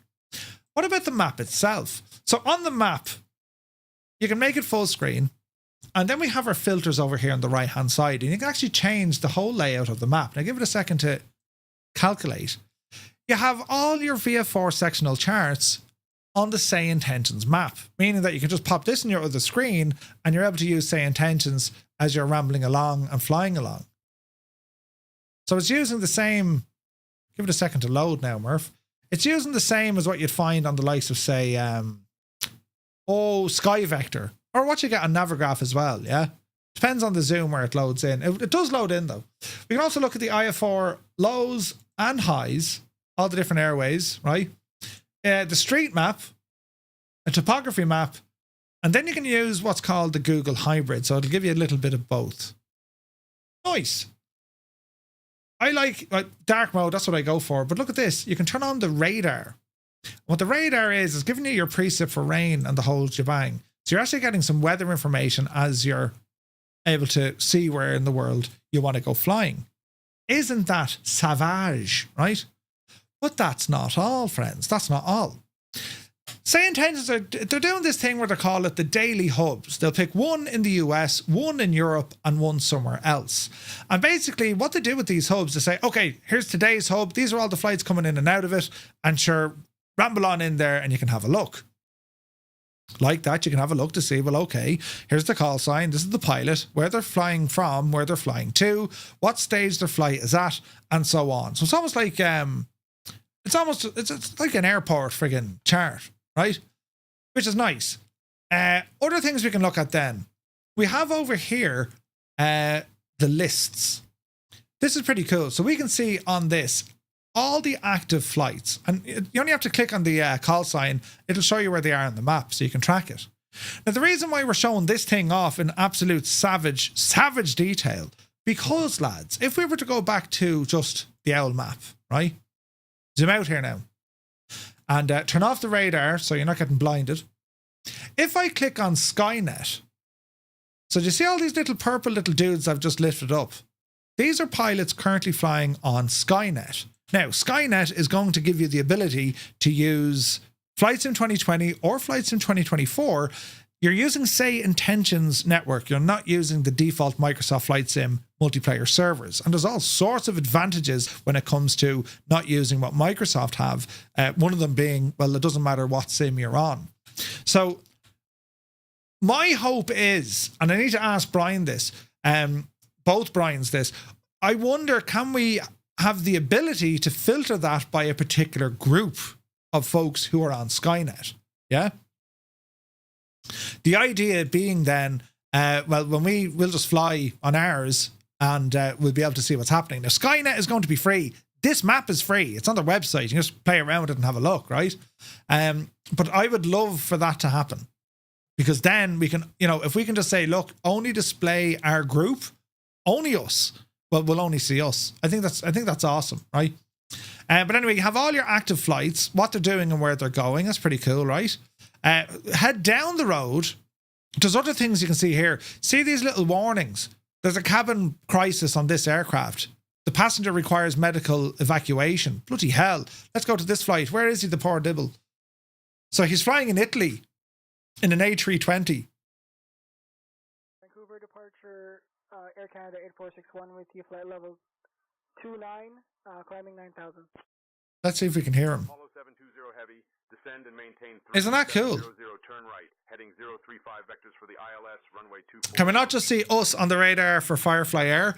You can, but again, we're still using FSUIPC, and we can't see each other in the sim if we're using FS Hub. You know what I mean? So with Firefly Air, that's tracking our movements in the sim, but we can't see each other in the sim. With Skynet, you'll actually see the other person in the sim, which makes this savage, right? But anyway, so these are like the cabin passenger becoming unresponsive, right? Passenger using unauthorized radio transmitter. Look at this, right? So these are all the cabin crisis, where basically, what was your one's name? Sarah. This is the crack that goes on. So you can have a look to see what happens, right? So you can see all the aircraft that are flying with the lists, right? Now we can have a look at the airports. Clear that, because we can actually have a look to see, well, what airports are the busiest?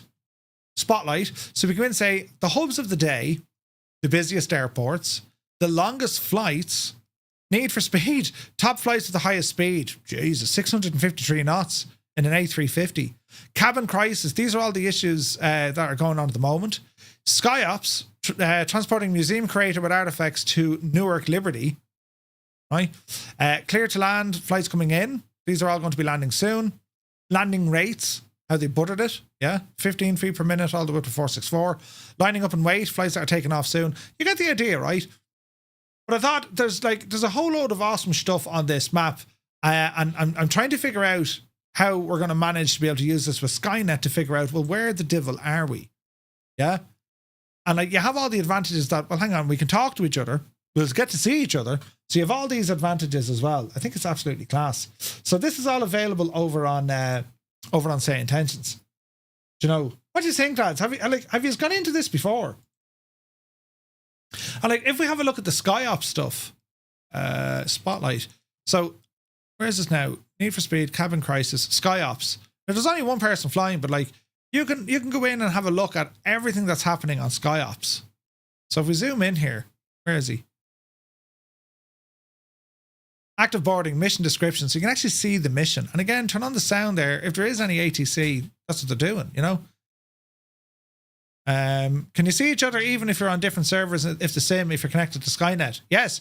Airwolf, if you're using Skynet, you won't need to use the online multiplayer in the sim, because it's going to inject your aircraft with Skynet, How do we get onto Skynet? Is it subscription or one-off payments? At the moment, Skynet, it was available to their partners. They've now opened it up. What's this Brian said? I think it's 1 second now. I need to get my words right. Where is this now? We were chatting at length last night. Where's this now? Because it was originally, it was opened up to American 2792, to partners. Climb and maintain flight level 310. Where is this now? But it's not just to partners now. They have it open to where's this?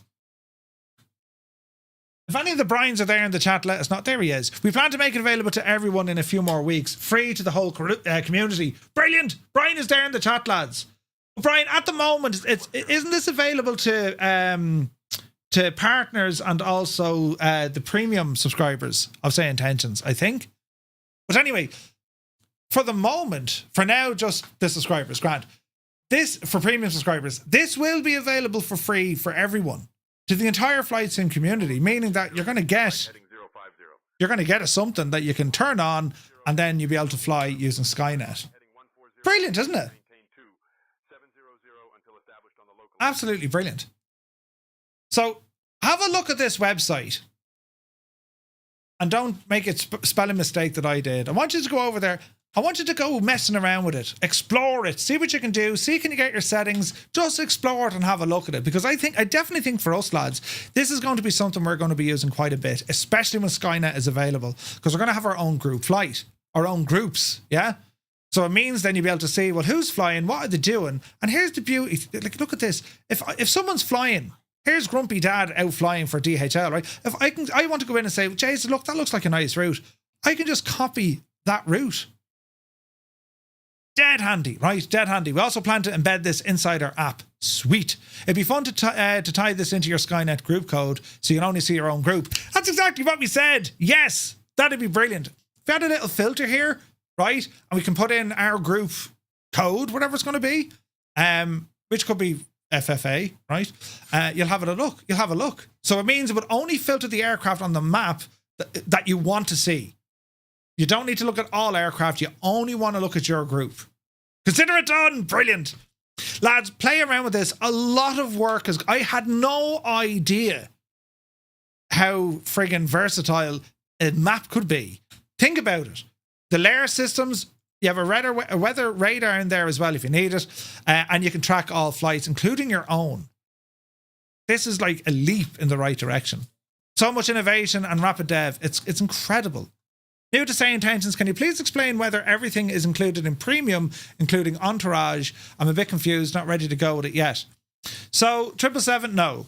You have the premium version. If you subscribe to their premium platform, you get everything. The whole shebang is there, right? Entourage is its own one-off payment, and that gives you the entourage. That gives you the the co-pilot and cabin crew and all that sort of stuff. Doesn't give you the ATC. Of all the products that are there, check out the website. The premium one is the biggest and the boldest. That gives you everything. However, with Skynet, you're going to have the option, which is for free. It's going to give you that multiplayer solution, very similar to what we might be used to with Join FS. Basically, it's a client that runs. Click on the pilot over Brittany. There's a passenger throwing objects on that airplane. Brilliant. It'll give you like a client that you would, it runs in the background. And when you go flying, you'd have your multiplayer turned off on the sim. The client is telling the sim where to start positioning aircraft. And there's a set of rules set to that as well, right? There's if you act them up with constantly slewing in, slewing out, basically people acting the agent or trolling, as in like really taking the Dennis Hickey, it'll just kind of pop them. Disappear them for a moment until their flying resumes a little bit, and then it'll calm it down, and then they're back in the group. They just disappear. And the idea being is you don't have Muppets constantly like pausing, crashing into you, pausing, crashing into you. You know what I mean? Cyrus says, I just need a menu system instead of speech. Right? Oh, Jesus, if you're right. I can't say anymore. I can't say anymore. What's this now? Is that snow or something? Interesting. That's rain. That's Precept. Murph was telling us that the other day. Right? Cyrus, I was trying to twist his arm. But yeah, lads, have a look at it. Play around with it. See what you think. I think this is something that's going to be so very, very useful. Especially like, even if you're on a group flight, I mean, you just go flying, right? And it means anyone can see, if you want to share, anyone can see what you're doing. You can see the route, see where you're flying from, what are you doing? And eventually we'll be able to have communication with each other as well. In the sim. Through your radios. What? Communicating to each other. It's like the intercom. You there, Paddy? How are you? Right? It's all coming. It's all coming. We'll have the option to manually block people. This is a feature needed in the sim, and Asobo refused to give it. So to manually block people, I'm unsure, Muse. Not yet. They are working on it. But the idea is if anyone acts the Muppet, SayIntentions knocks them out. Out, you devil. And I think because we can put our own code or even I think we can password protect it. If we found a Muppet, we can quietly say, right, lads, we're changing the server and they won't have the password. You know what I mean? You can type if you don't want to use speech. You can, of course, yes. I'm back in the will. You can type into SayIntentions if you don't want to do the speech. Of course you can. But I think a menu system is what a lot of folks are looking for, you know. Press 1 for this, press 2 for that sort of thing, you know. But yeah, lads, any feedback you have or ideas or, you know what I mean?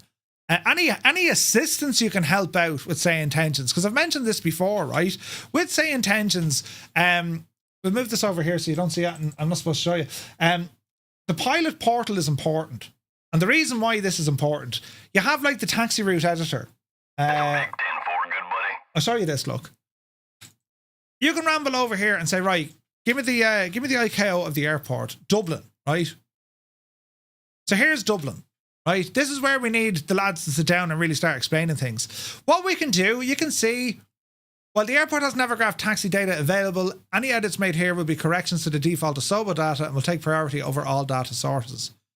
But what you can do here, you can kind of say, right, you know the way in Dublin, you know, don't go that way, don't go this way, don't go the other way, yeah? This is available for us to actually update this ourselves. So if you find that SayIntentions is saying, you know, take off runway 16, but sure, they don't use ones, you know, that kind of crack, you know, or, you know, taxi via Alpha. Alpha's been closed in Dublin for the last 10 years. Do you know, that kind of stuff. We have the option to do this. And it's not just the taxi tuner, as this is called. Go back here now. We also have the a tour tuner. Create custom tours that you can fly, and then you can share them with others. Look. So if you wanted to set up, you know, the tour of that place, you can basically, do you know anyone who's used the likes of, say, Bush Talk Radio or that kind of stuff? You can do your own tours in it, right? And then we have the checklist tuner. You can pop your aircraft in, and you can start putting in all your bits and pieces here and then create your own checklist. Now, this is still an alpha, but like, there's a whole load of options there when it comes to SayIntentions, and like, they're doing some incredible things. And that's just the map, right? Have a look around it, see what you think. You know, the premium version, yes, it is. It's a premium subscription, right? But you have options as well, right? You have options as well. The entourage stuff is there. Like when it comes to the product lists, entourage, premium, commercial, open sky. Like open sky it's a private beta at the moment. This is going to be free ATC. It's the free ultralight version of the SayIntentions ecosystem designed to give you a taste of what the system is all about. Unscripted AI, it'll give you IF4 gate-to-gate, voice controlled, it's only going to be voice controlled, full traffic injection and sequencing coming soon, right? They have their own EFB integration in 24. It is VR compatible. Premium neural AI voices, real-world taxi instructions, authentic ICAO, FAA, and region-specific phraseology, SimBrief and Navigraph integration, OpenSky not compatible with Entourage, 100% cloud-based. There is a free version, right? So if you want to dabble with the free version, I think I have some of those. It's an invite only. I think I have some. If anyone's interested, drop us an DM and I'll get you shorted. Do you know? And this is what they're trying to do. And the idea here is give you a taste. Give you a taste of what SayIntentions can do. And it's not just ATC. It's not just ATC. It's so much more.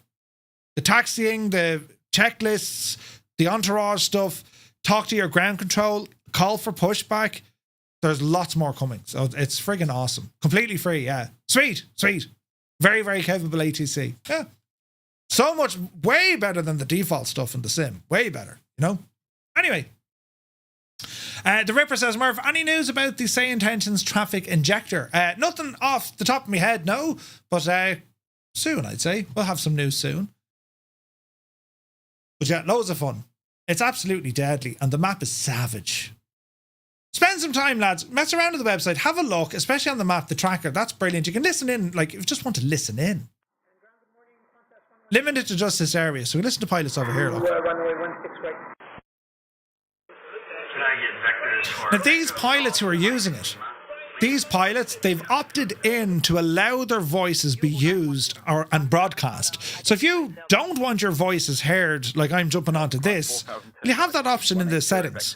For the ILS runway approach. Right? Qantas 110, taxi to runway 16 right via Golf, Golf 2, Hotel Alpha, Alpha 1.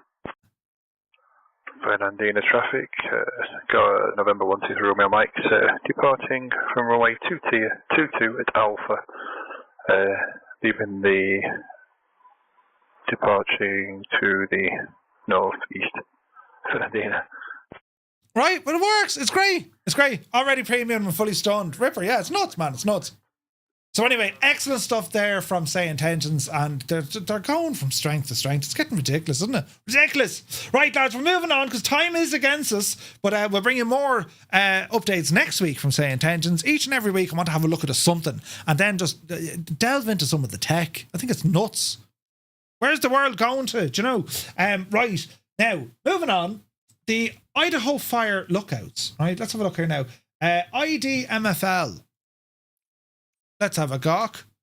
IDFML. IDFML.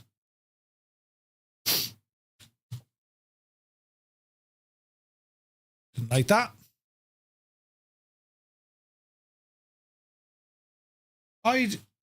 ID she. That didn't work. ID she. Don't crash him. Go away, you, will you? ID she. There we go. Let's go check out one of these, right? You sold me, right? Check mod chat. Thanks, views. Did I do something stupid? Probably. Murphy does it all the time. Oh, Jesus. Cyrus T. Oh, hang on. Who was it? Let's see. Cyrus T gave a tip, English Murph. Cyrus gave a gifted sub to SayIntentions. Ah, brilliant. Thank you very much indeed. Good man, Muse. I didn't get to see that. The Ripper, you take care, my dude. Right, let us go check out this mad looking place and zoom in. Bloody hell, Nora. Though there's a helipad, there's a runway, there's a parking in a dock. Right, let's go in here and have a look, lads. Let's have a look. And there are many of these. There are 11 fire lookouts. This is with from Orbx, right? So we're just going to have a quick look to see what they're all about, see what the scenery is like. I mean, you can create an entire day of flying just going out to these lookouts, right? Great adventure. We must actually do that. Right, let's have a gawk here, lads. Jesus, look at this. Easy now. Look at this with all the snow, look. This is the Cessna 185, by the way. I've spent 0 time in it, friends, but it is something I want to figure out down the track. So let's see what we're doing here. Camera is working. Nice. Now, I might just change the time of year here to something a bit... Jesus, that's gorgeous. Wait and see this. We're going to change the date, time, and the scene. Oh, dear. There's deer. Say nothing now, lads. Will he disappear now when I change the summer look? Let's see. March, April, May, June, July. See the trees? We've a deer there. Now, I don't know, is that part of the scenery or what? Let's go exploring, shall we? So this has been updated for Flight Sim 2024, and it's from Orbx, and it's interesting to say the least. So the fire lookout, and this is just one random one that I looked at. Do you know what I mean? But yeah, the Ripper, you take care, mate. Let's have a look here now. Lagsett, welcome in. Thank you very much. A tifted gob, yeah, brilliant. Is the 185 out yet? It's not yet, Chris. It's the 185. It's part of the beta. It's part of the beta. Ah, lads, would you look at the state of this view? Do you ever play that game, Firewatch? Anyone play that game? Oh, look at the view, lads. What a beautiful part of the world this is, look. So what do we have? Here we have the John with a bird on top of the John. Is there actually... Right, it's a long drop. And here is our watchtower, look. And this is one of them. There's 11 of these modelled in it, right? That's what she said. Kind of miffed there's no interior. Why isn't there an interior? Oh, come on. Give us an old interior. So that's the whole point, isn't it? Anyway, what's interesting here, of course, you can fly, there's birds flying. You can fly to these locations, helipads, or indeed an absolute mad little runway. Mad little runway, right? So, I mean, look at the setup here, look. Isn't that crazy? It's very well detailed. Now, if you wanted to go to the next location, is it on my map, look? So there's ID She, right? ID PPL. There's one down here. So, well, let's... Shall we head there? Let's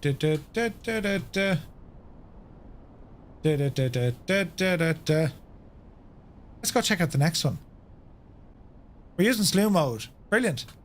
No furniture. Jesus, imagine the speed you'd be travelling at, right? Let's have a look to see. Can we see? We can look. Right, let the scenery catch up. There's hardly a runway here, is there? Well, they're kind of... Oh, no way. No way. That's the runway? Oh, Jesus. That's awesome. Look at this place. Jesus, it's a mile and a half. Although, look, vehicles. They've like 20 miles of roads here. Isn't that incredible? 20 miles of roads. Jeez, it's some walk down to that airstrip, isn't it? Oh, look at this one now. We have a bit of animation here. Yes. So they're watchtowers. They're fire watchtowers, you know. There's that noise from every 80s cartoon ever. The eagle, or the hawk, or whatever it was.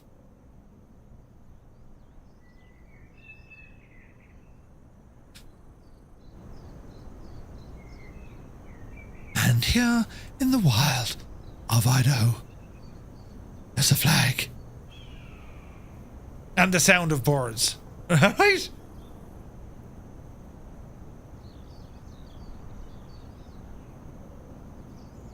I wish they had the interiors. I think that's a huge opportunity missed, isn't it? That's a huge opportunity missed. Why would you not do the interiors?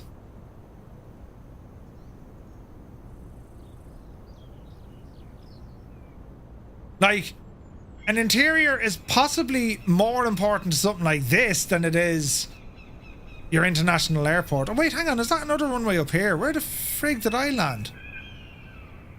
Oh, that's a roadway, Murph. That's a roadway. They should have made a full station. That's why you're buying the thing. Yeah, I agree. Yeah, very strange, isn't it? Right, let's see if we find another one.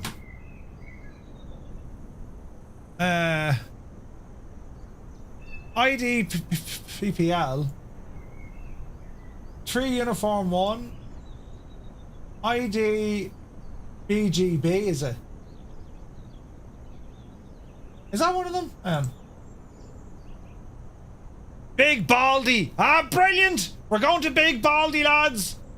Direct to. Ah, brilliant.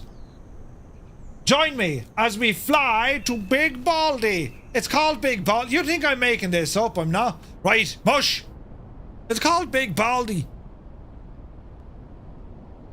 Oh, Jesus, I'm after getting lost. Jesus. Easy now. Easy now. Why is that zoomed in so far? There we go. We're heading down here now, lads, to a place called Big Baldy. Brilliant. Jeez, you'd be wild flying around all these stations, wouldn't you? Totally cheating now, but it's okay. It's alright, I can cheat. I've rang ahead to say I can cheat. Is it up here, look? Yes! We have something loading. Now, tell me, where did we land coming in here? There, look.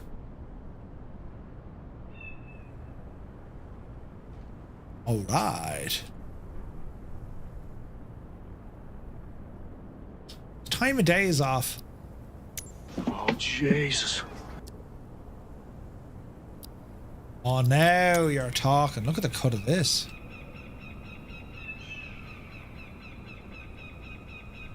All the tire marks.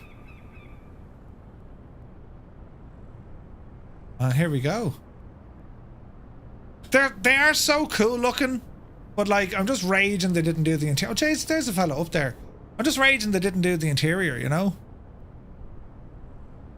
Do I see you fixed the aircraft registration? Yeah, that's fixed in some update 1 beta. Ah, jeez, there's a man with a dog. Look.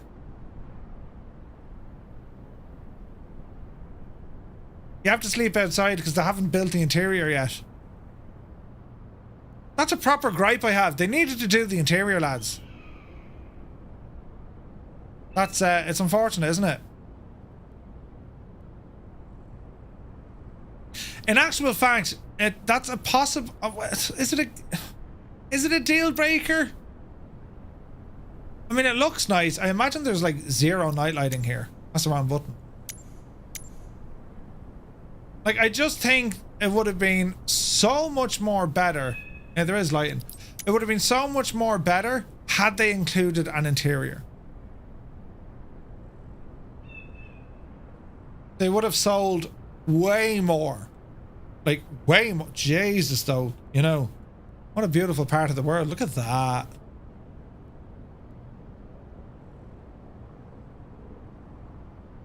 Definitely needed an interior. Yeah.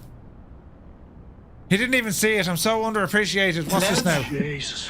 What did Muse fan say?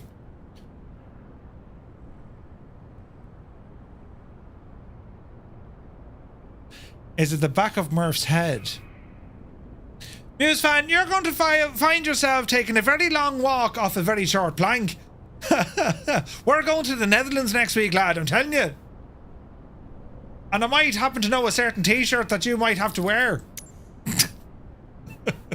Clearly doesn't read everything. Brilliant.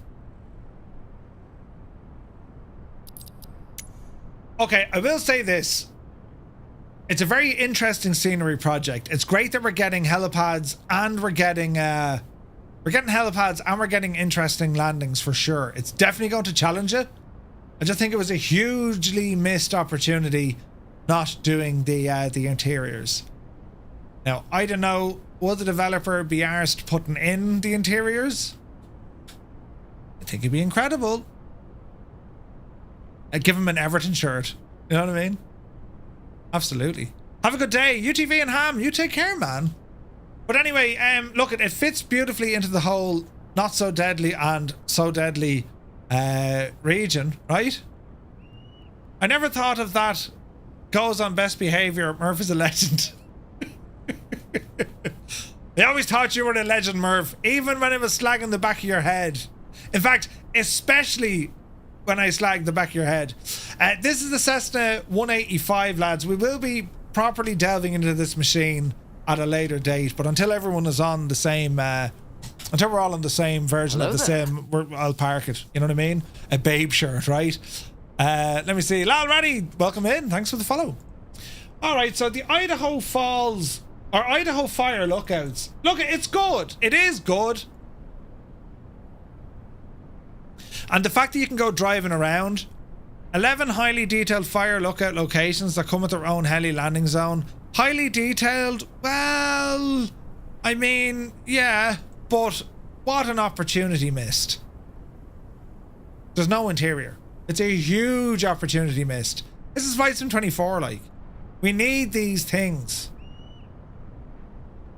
But it's still quite good. I do like it. I think it's class. It's an entire region to go flying in. You know what I mean? Any fires included? No, but like... Well, put it this way. You know, for pig iron, you know.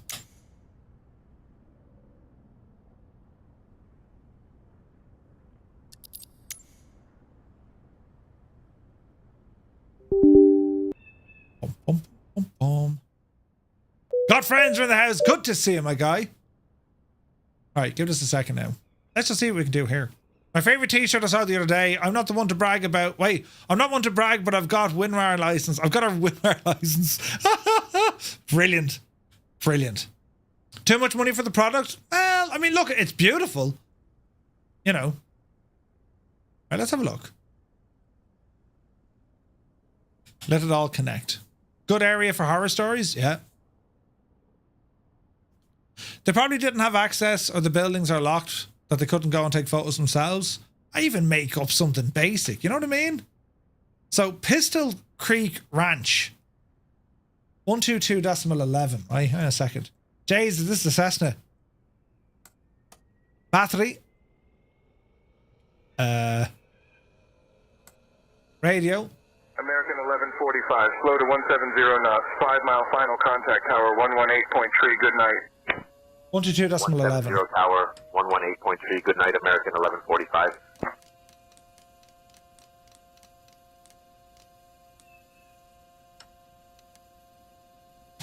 Let's see if this works. SkyOps, November 235, Romeo Mike, Cessna 185, on the ground at Pistol Creek. We're looking to do some firefighting spotting. This could work. Or he might say no.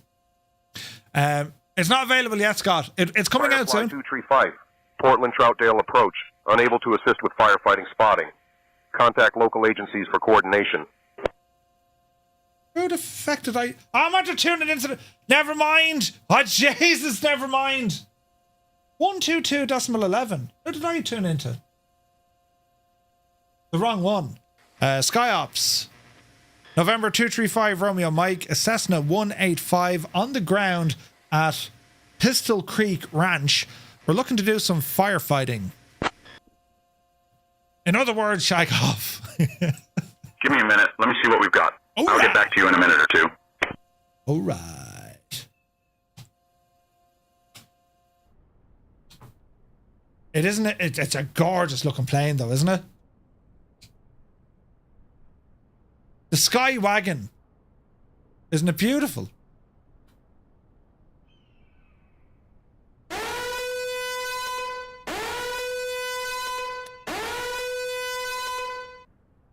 Hello?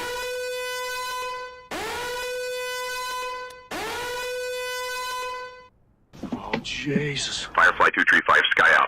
We have an active fire burning. We need you on it. Fire Command has requested immediate aerial firefighting support at the coordinates provided. Ground teams are attempting to hold containment lines, but conditions are rapidly changing. Expect strong updrafts and thick smoke. Begin suppression runs as soon as possible and remain vigilant for spot fires. You're cleared to utilize any suitable water source for scooping. Contact us once you have a visual on the fire ground so we can coordinate your drops. Let's keep this under control. 36 miles northeast of the airport, rough heading is 035. About latitude 45.30 and longitude minus 114.83. We're sending your crew over now. You can expect to be airborne in a few minutes.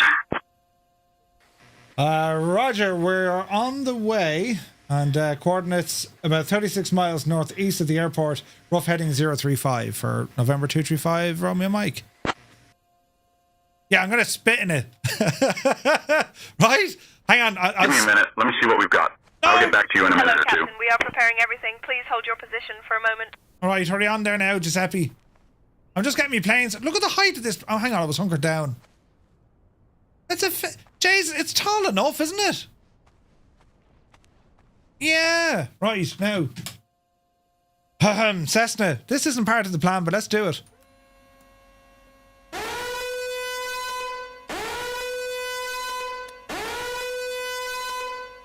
We need to change that feckin' bell. Jesus. Yeah, right. Firefly 2, Tree 5. Copy that. You're on the way to the coordinates Roger, about ready to 36 take miles off. northeast of the airport. Rough heading 035. Roger. She didn't like that. Is this plane shagged? What's with the flashiness? Interesting.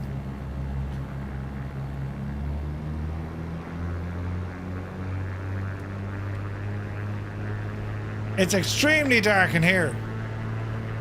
Can't see a shagging thing. We're all in trouble. Say nothing, it'll be grand. What's our speed? Oh, Jesus. What's our altitude, sir? Don't panic. Oh, Jesus. Good morning, Captain. Are you ready for departure? The crew and I are currently loading the aircraft. Please hold on for a moment. Sure. Jesus. Right, we're alive. Somehow. Right, so we're heading of what? 035. This baby hits 88 miles per hour. We're gonna see some serious shit. 035 for 36 miles. Know what it said? Woof. Keep an eye out for fires. They've done studies, you know. 60% of the time, it works.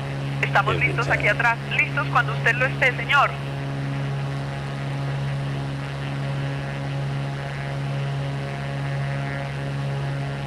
I don't know how many miles this Can I was. get a refund? Oh, check off. SkyApps, can you give me an estimated range and heading?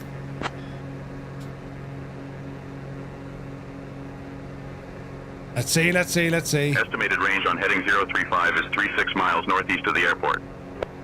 Okay, my location to the fire.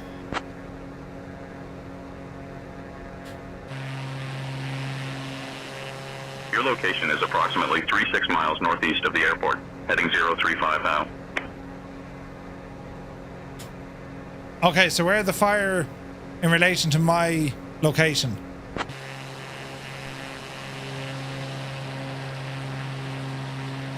Now I am kind of throwing this at, lads. It mightn't work off the bat. The fire is approximately 36 miles northeast of your location. Heading 035 Right, so hang on, heading 035. Which is roughly... On over. Jesus, 36 miles though. Do you know what I mean? Interesting. You had that flickering as well, did you? Ah. It probably doesn't like the slewing, yeah. SkyUps, can I use slew mode?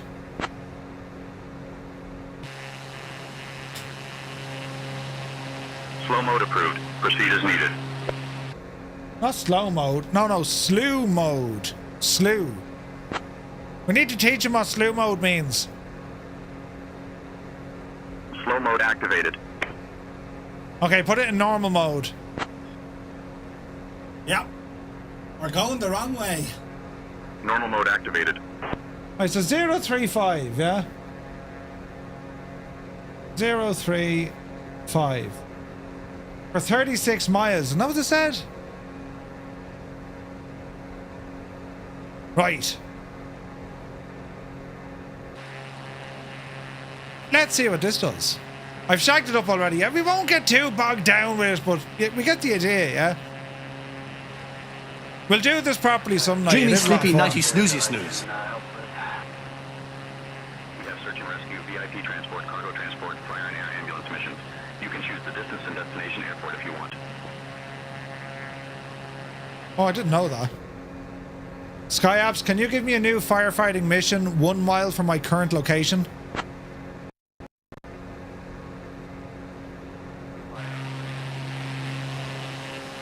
Mission on request. This will take a minute or two. Roger. Let's see what happens. Give me a minute. Let me see what we've got. I'll get back to you in a minute or two.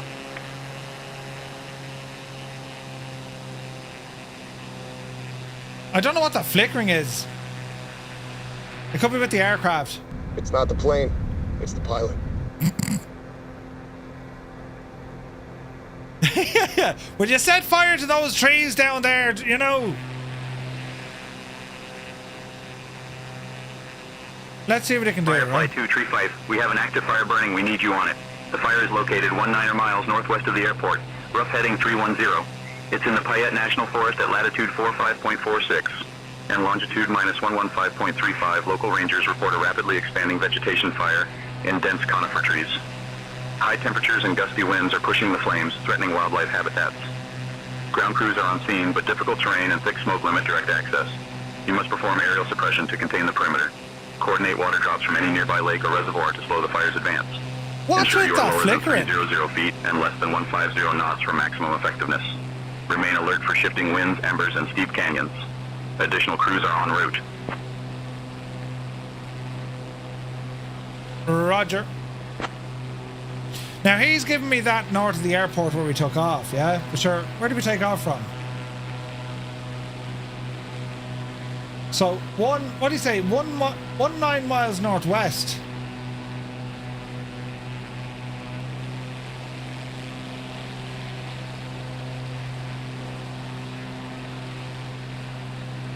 $310, right? Let's see if we find it this way. 19 miles on the heading of 310 to the northwest. So it's around here somewhere, yeah?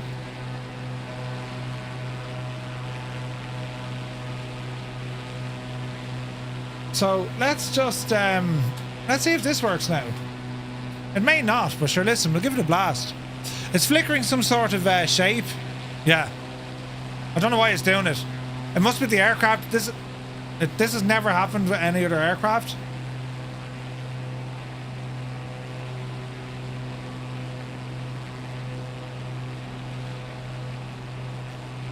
I'm unsure if we can use slew mode in this as well. This is how you break stuff. The flickering might be reshade. Let's turn off reshade here for the moment. Good call, Colonel Fork.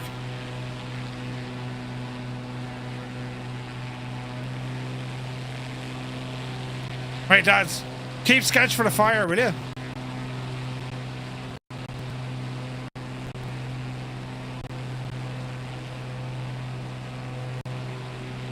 Driver on here now. It hasn't flickered since I turned off reshade. That's very interesting.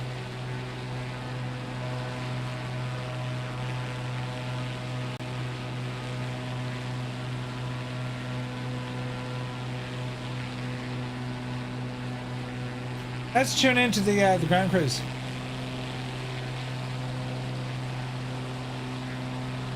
And we'll try and get a little bit closer.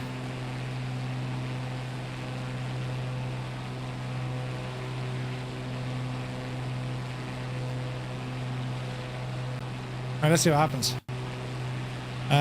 Fire crew, this is November 235. Looking for a heading, bearing, and range to the site.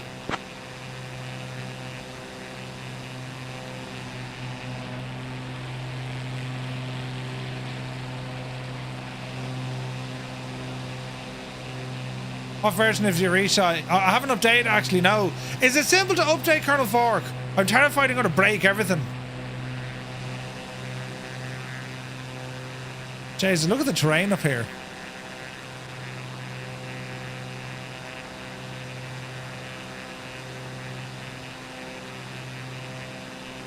SkyOps, can you give me direction to the fire?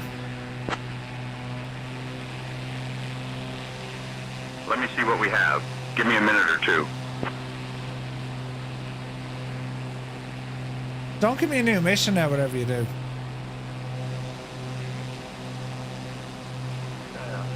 Looking for more information about the fire. The fire is in the Payette National Forest. Ground crews need aerial support to contain the flames. Proceed 24 miles west of the airport. Rough heading 290. Yeah, I think slew mode is shagging it. That reshade needs an update.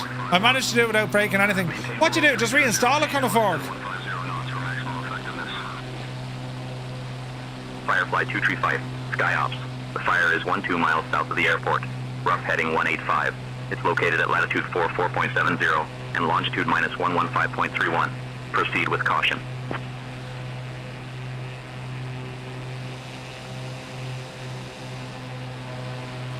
Yeah, we'll probably do this some other day. Because I have a feeling slew mode doesn't want to play nice with it. You know?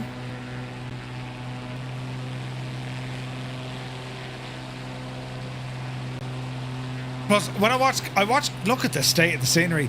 I watched Kando do some of the firefighting stuff. It's absolutely incredible, lads. Yeah, reshade is causing all those issues. That's okay, I'll update reshade, so. That's what you get for cheating. Shut up, you. Who asked you? Yeah, there's no, I don't see any fires on the horizon there, so. Anyway, not too bad. Let's go back because I want to show you this Hawker Sea Fury next, and this will be our last hurrah, lads. And let's see here now. So we go to free flight. Let's see, can we find the Sea Fury?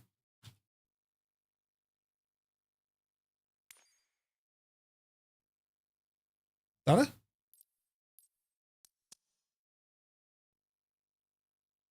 Big Al, you can be damn sure that's exactly what's happening. Brian is like, what is this Muppet actually doing? What a Muppet. But it's all right. I'm okay. I'm okay with that. Hey, there's a plane loading in. Finally. Now,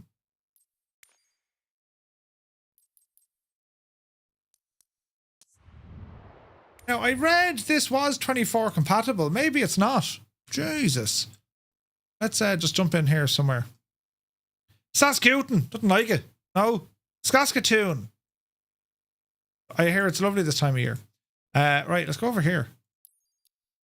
And let's see what happens, shall we? Yes, yes, yes. Custom user preset. Custom? How is that? Few clouds, daytime. And let's see what happens. I'm almost certain this is updated, no? Otherwise it's 2020. And if that's the case, sure, we'll have to have a look at it in 2020. You know what I mean? It is okay in 24. Ah, there she is. Okay. So what they've done with this, lads, we've shown this before. The Hawker Sea Fury. It's a freeware aircraft. It's over on flightsim.to, right? This is the freeware variant of it. Let's jump in there now. Because what the... I bet you me views are going to be shagged. Or maybe they're not. So what the dev has done, let's get some wing views set up. What the dev has done, he's given it a bit of love, right? So I'll tell you what he's worked on. The exterior material changes and also fixes. Added a 3D prop and added new windshield textures. And as a freeware little, as a freeware project, Jesus, that taxiway though. Bring down my wings there. As a freeware project, I thought it's actually very, very good, right? It's a beautiful aircraft. And if memory serves me, we can actually load weapons on the hard points, I think. You're wrong now.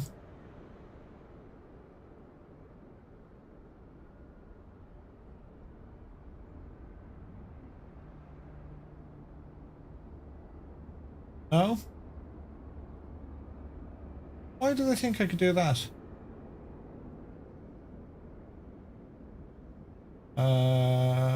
Choose between two distinct variants.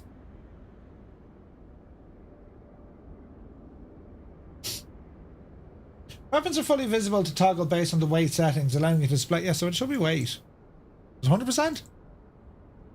We're not getting any weight. Ah, here we go. White ring, rockets. Alright, okay. Rid of that for a minute. So we want this to be 100. Is it? Bomb rack, 500. Why is that working?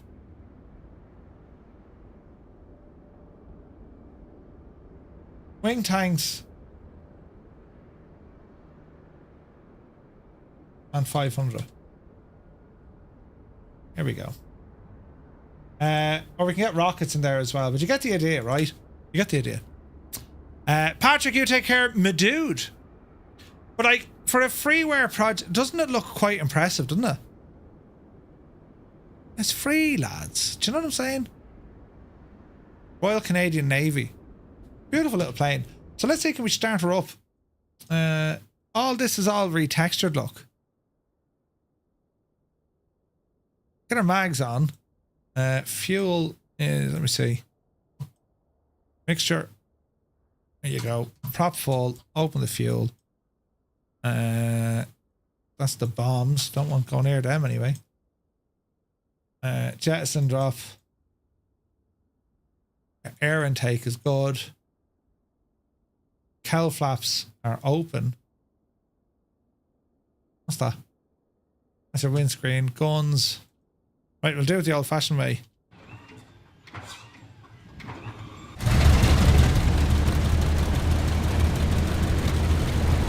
Hawker, Sea Fury, back when planes have proper names, right? Patrick, you take care of me, dude.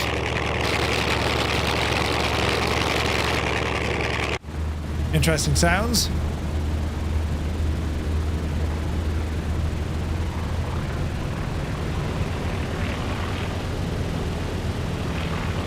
Right, nothing too fancy here. Let's just take it up and boot it. On the taxiway, let's Harrison Ford it. Easy now. Upsie daisy. Gear coming up.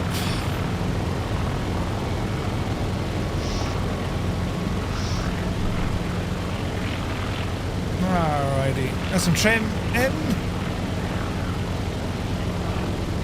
Easy now. Bit of trim.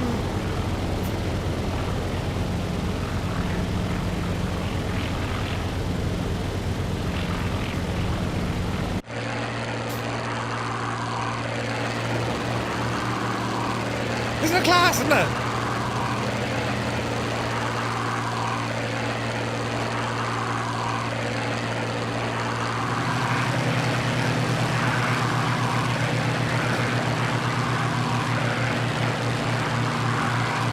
The sounds probably need a bit of work, but it's a brand new prop gone into it. But it's free.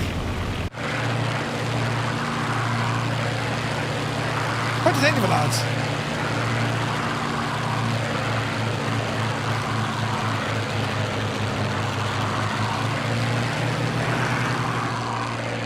Look at the clipped wings on it.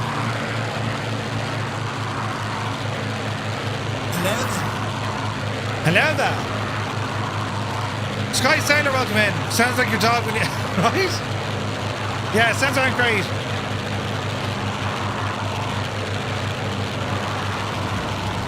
But like for freeware, lads, you know what I'm saying? It handles beautifully.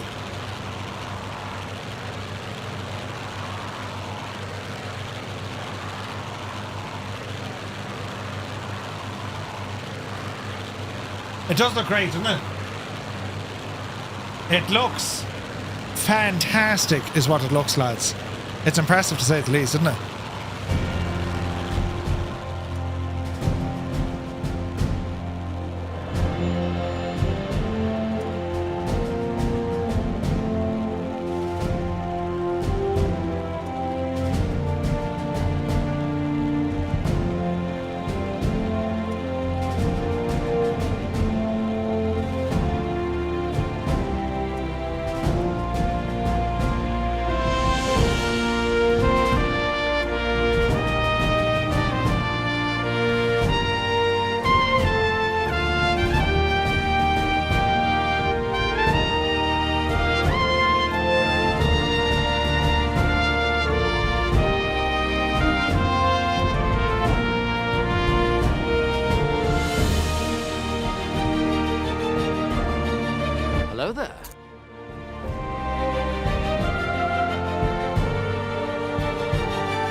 Isn't it class, isn't it? For free, lads. It just goes to show you have a lot of options if you just want something for free in the sim. Isn't it brilliant? That's available over on flightsim.to. I'm going to share the link with you if you want to add it to your Warbird collection. Ain't nothing wrong with a free aircraft. It flies really well. That's what I like the most about it. The sounds, you know, if it got newer sounds, I think it would be absolutely brilliant. It is a freeware project, so like, you know, touch a hint of salt. Why isn't that working? I'm pressing buttons and it shouldn't be. But I think you'll have some really nice flights in it, and it comes with some nice liveries as well.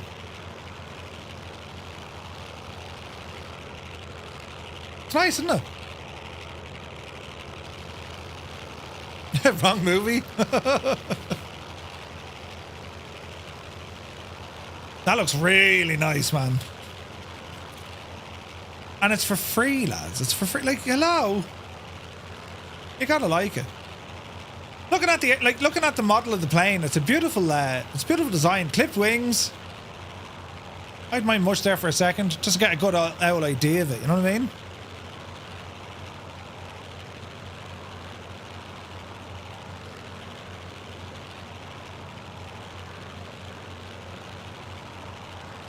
Pretty, isn't it?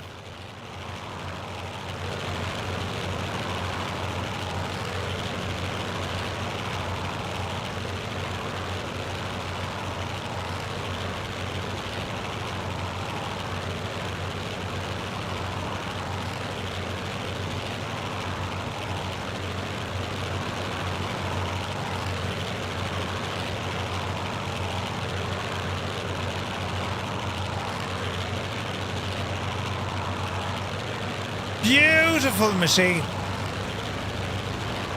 So hats off to the developer. I mean, it's been updated. It's still for free, right?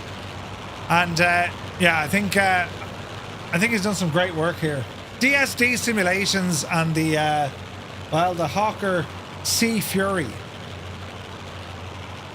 Like never before, fully native Microsoft Flight Sim model designed to capture every detail of the iconic British naval fighter and a bomber, and based on the original FSX model from Bravo Zulu and updated with their permission.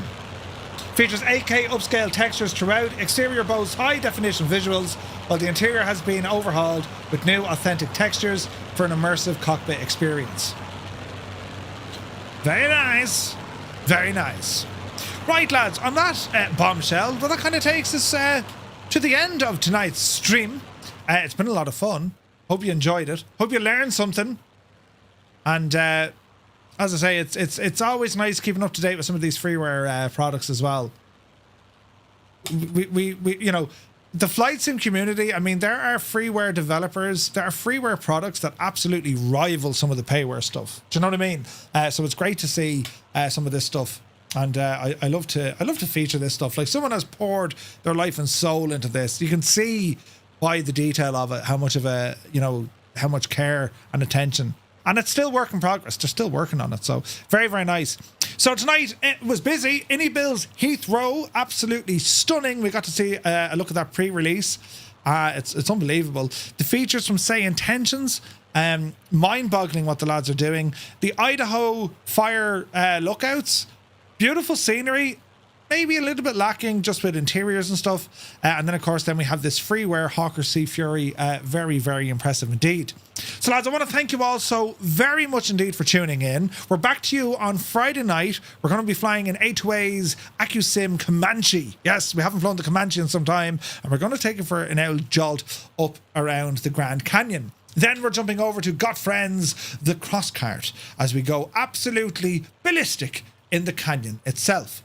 Looking forward to it. But my thanks as always for everyone for tuning in. Massive shout out to iniBuilds. Massive shout out to SayIntentions for letting me show off the features that they have. And well, for you guys for keeping me company as always. Thank you very, very much indeed. And the support tonight was mad as well. You're nuts. Absolutely nuts. So right, that's it now. Horizontal administration, right? And well, we're going to be back to you then. All going well on Friday. So enjoy the rest of the week. Positive thinking now, friends. We're on the way to Friday, and it'll be grand. And I'm going to stream on Sunday as well. It'll be even more grand. Hey! Hey, Tony is here. Good to see you, man. Yeah, hope you enjoyed, lads. And let me see if you can get an early preview of the Jag. I have the Jag. I'm not allowed to show it off yet. Can't wait to show you the Jag. Right? Soon, hashtag exclamation point, hieroglyphics, quotation marks, you know, all that stuff. But anyway, lads, you take care, and thanks for watching.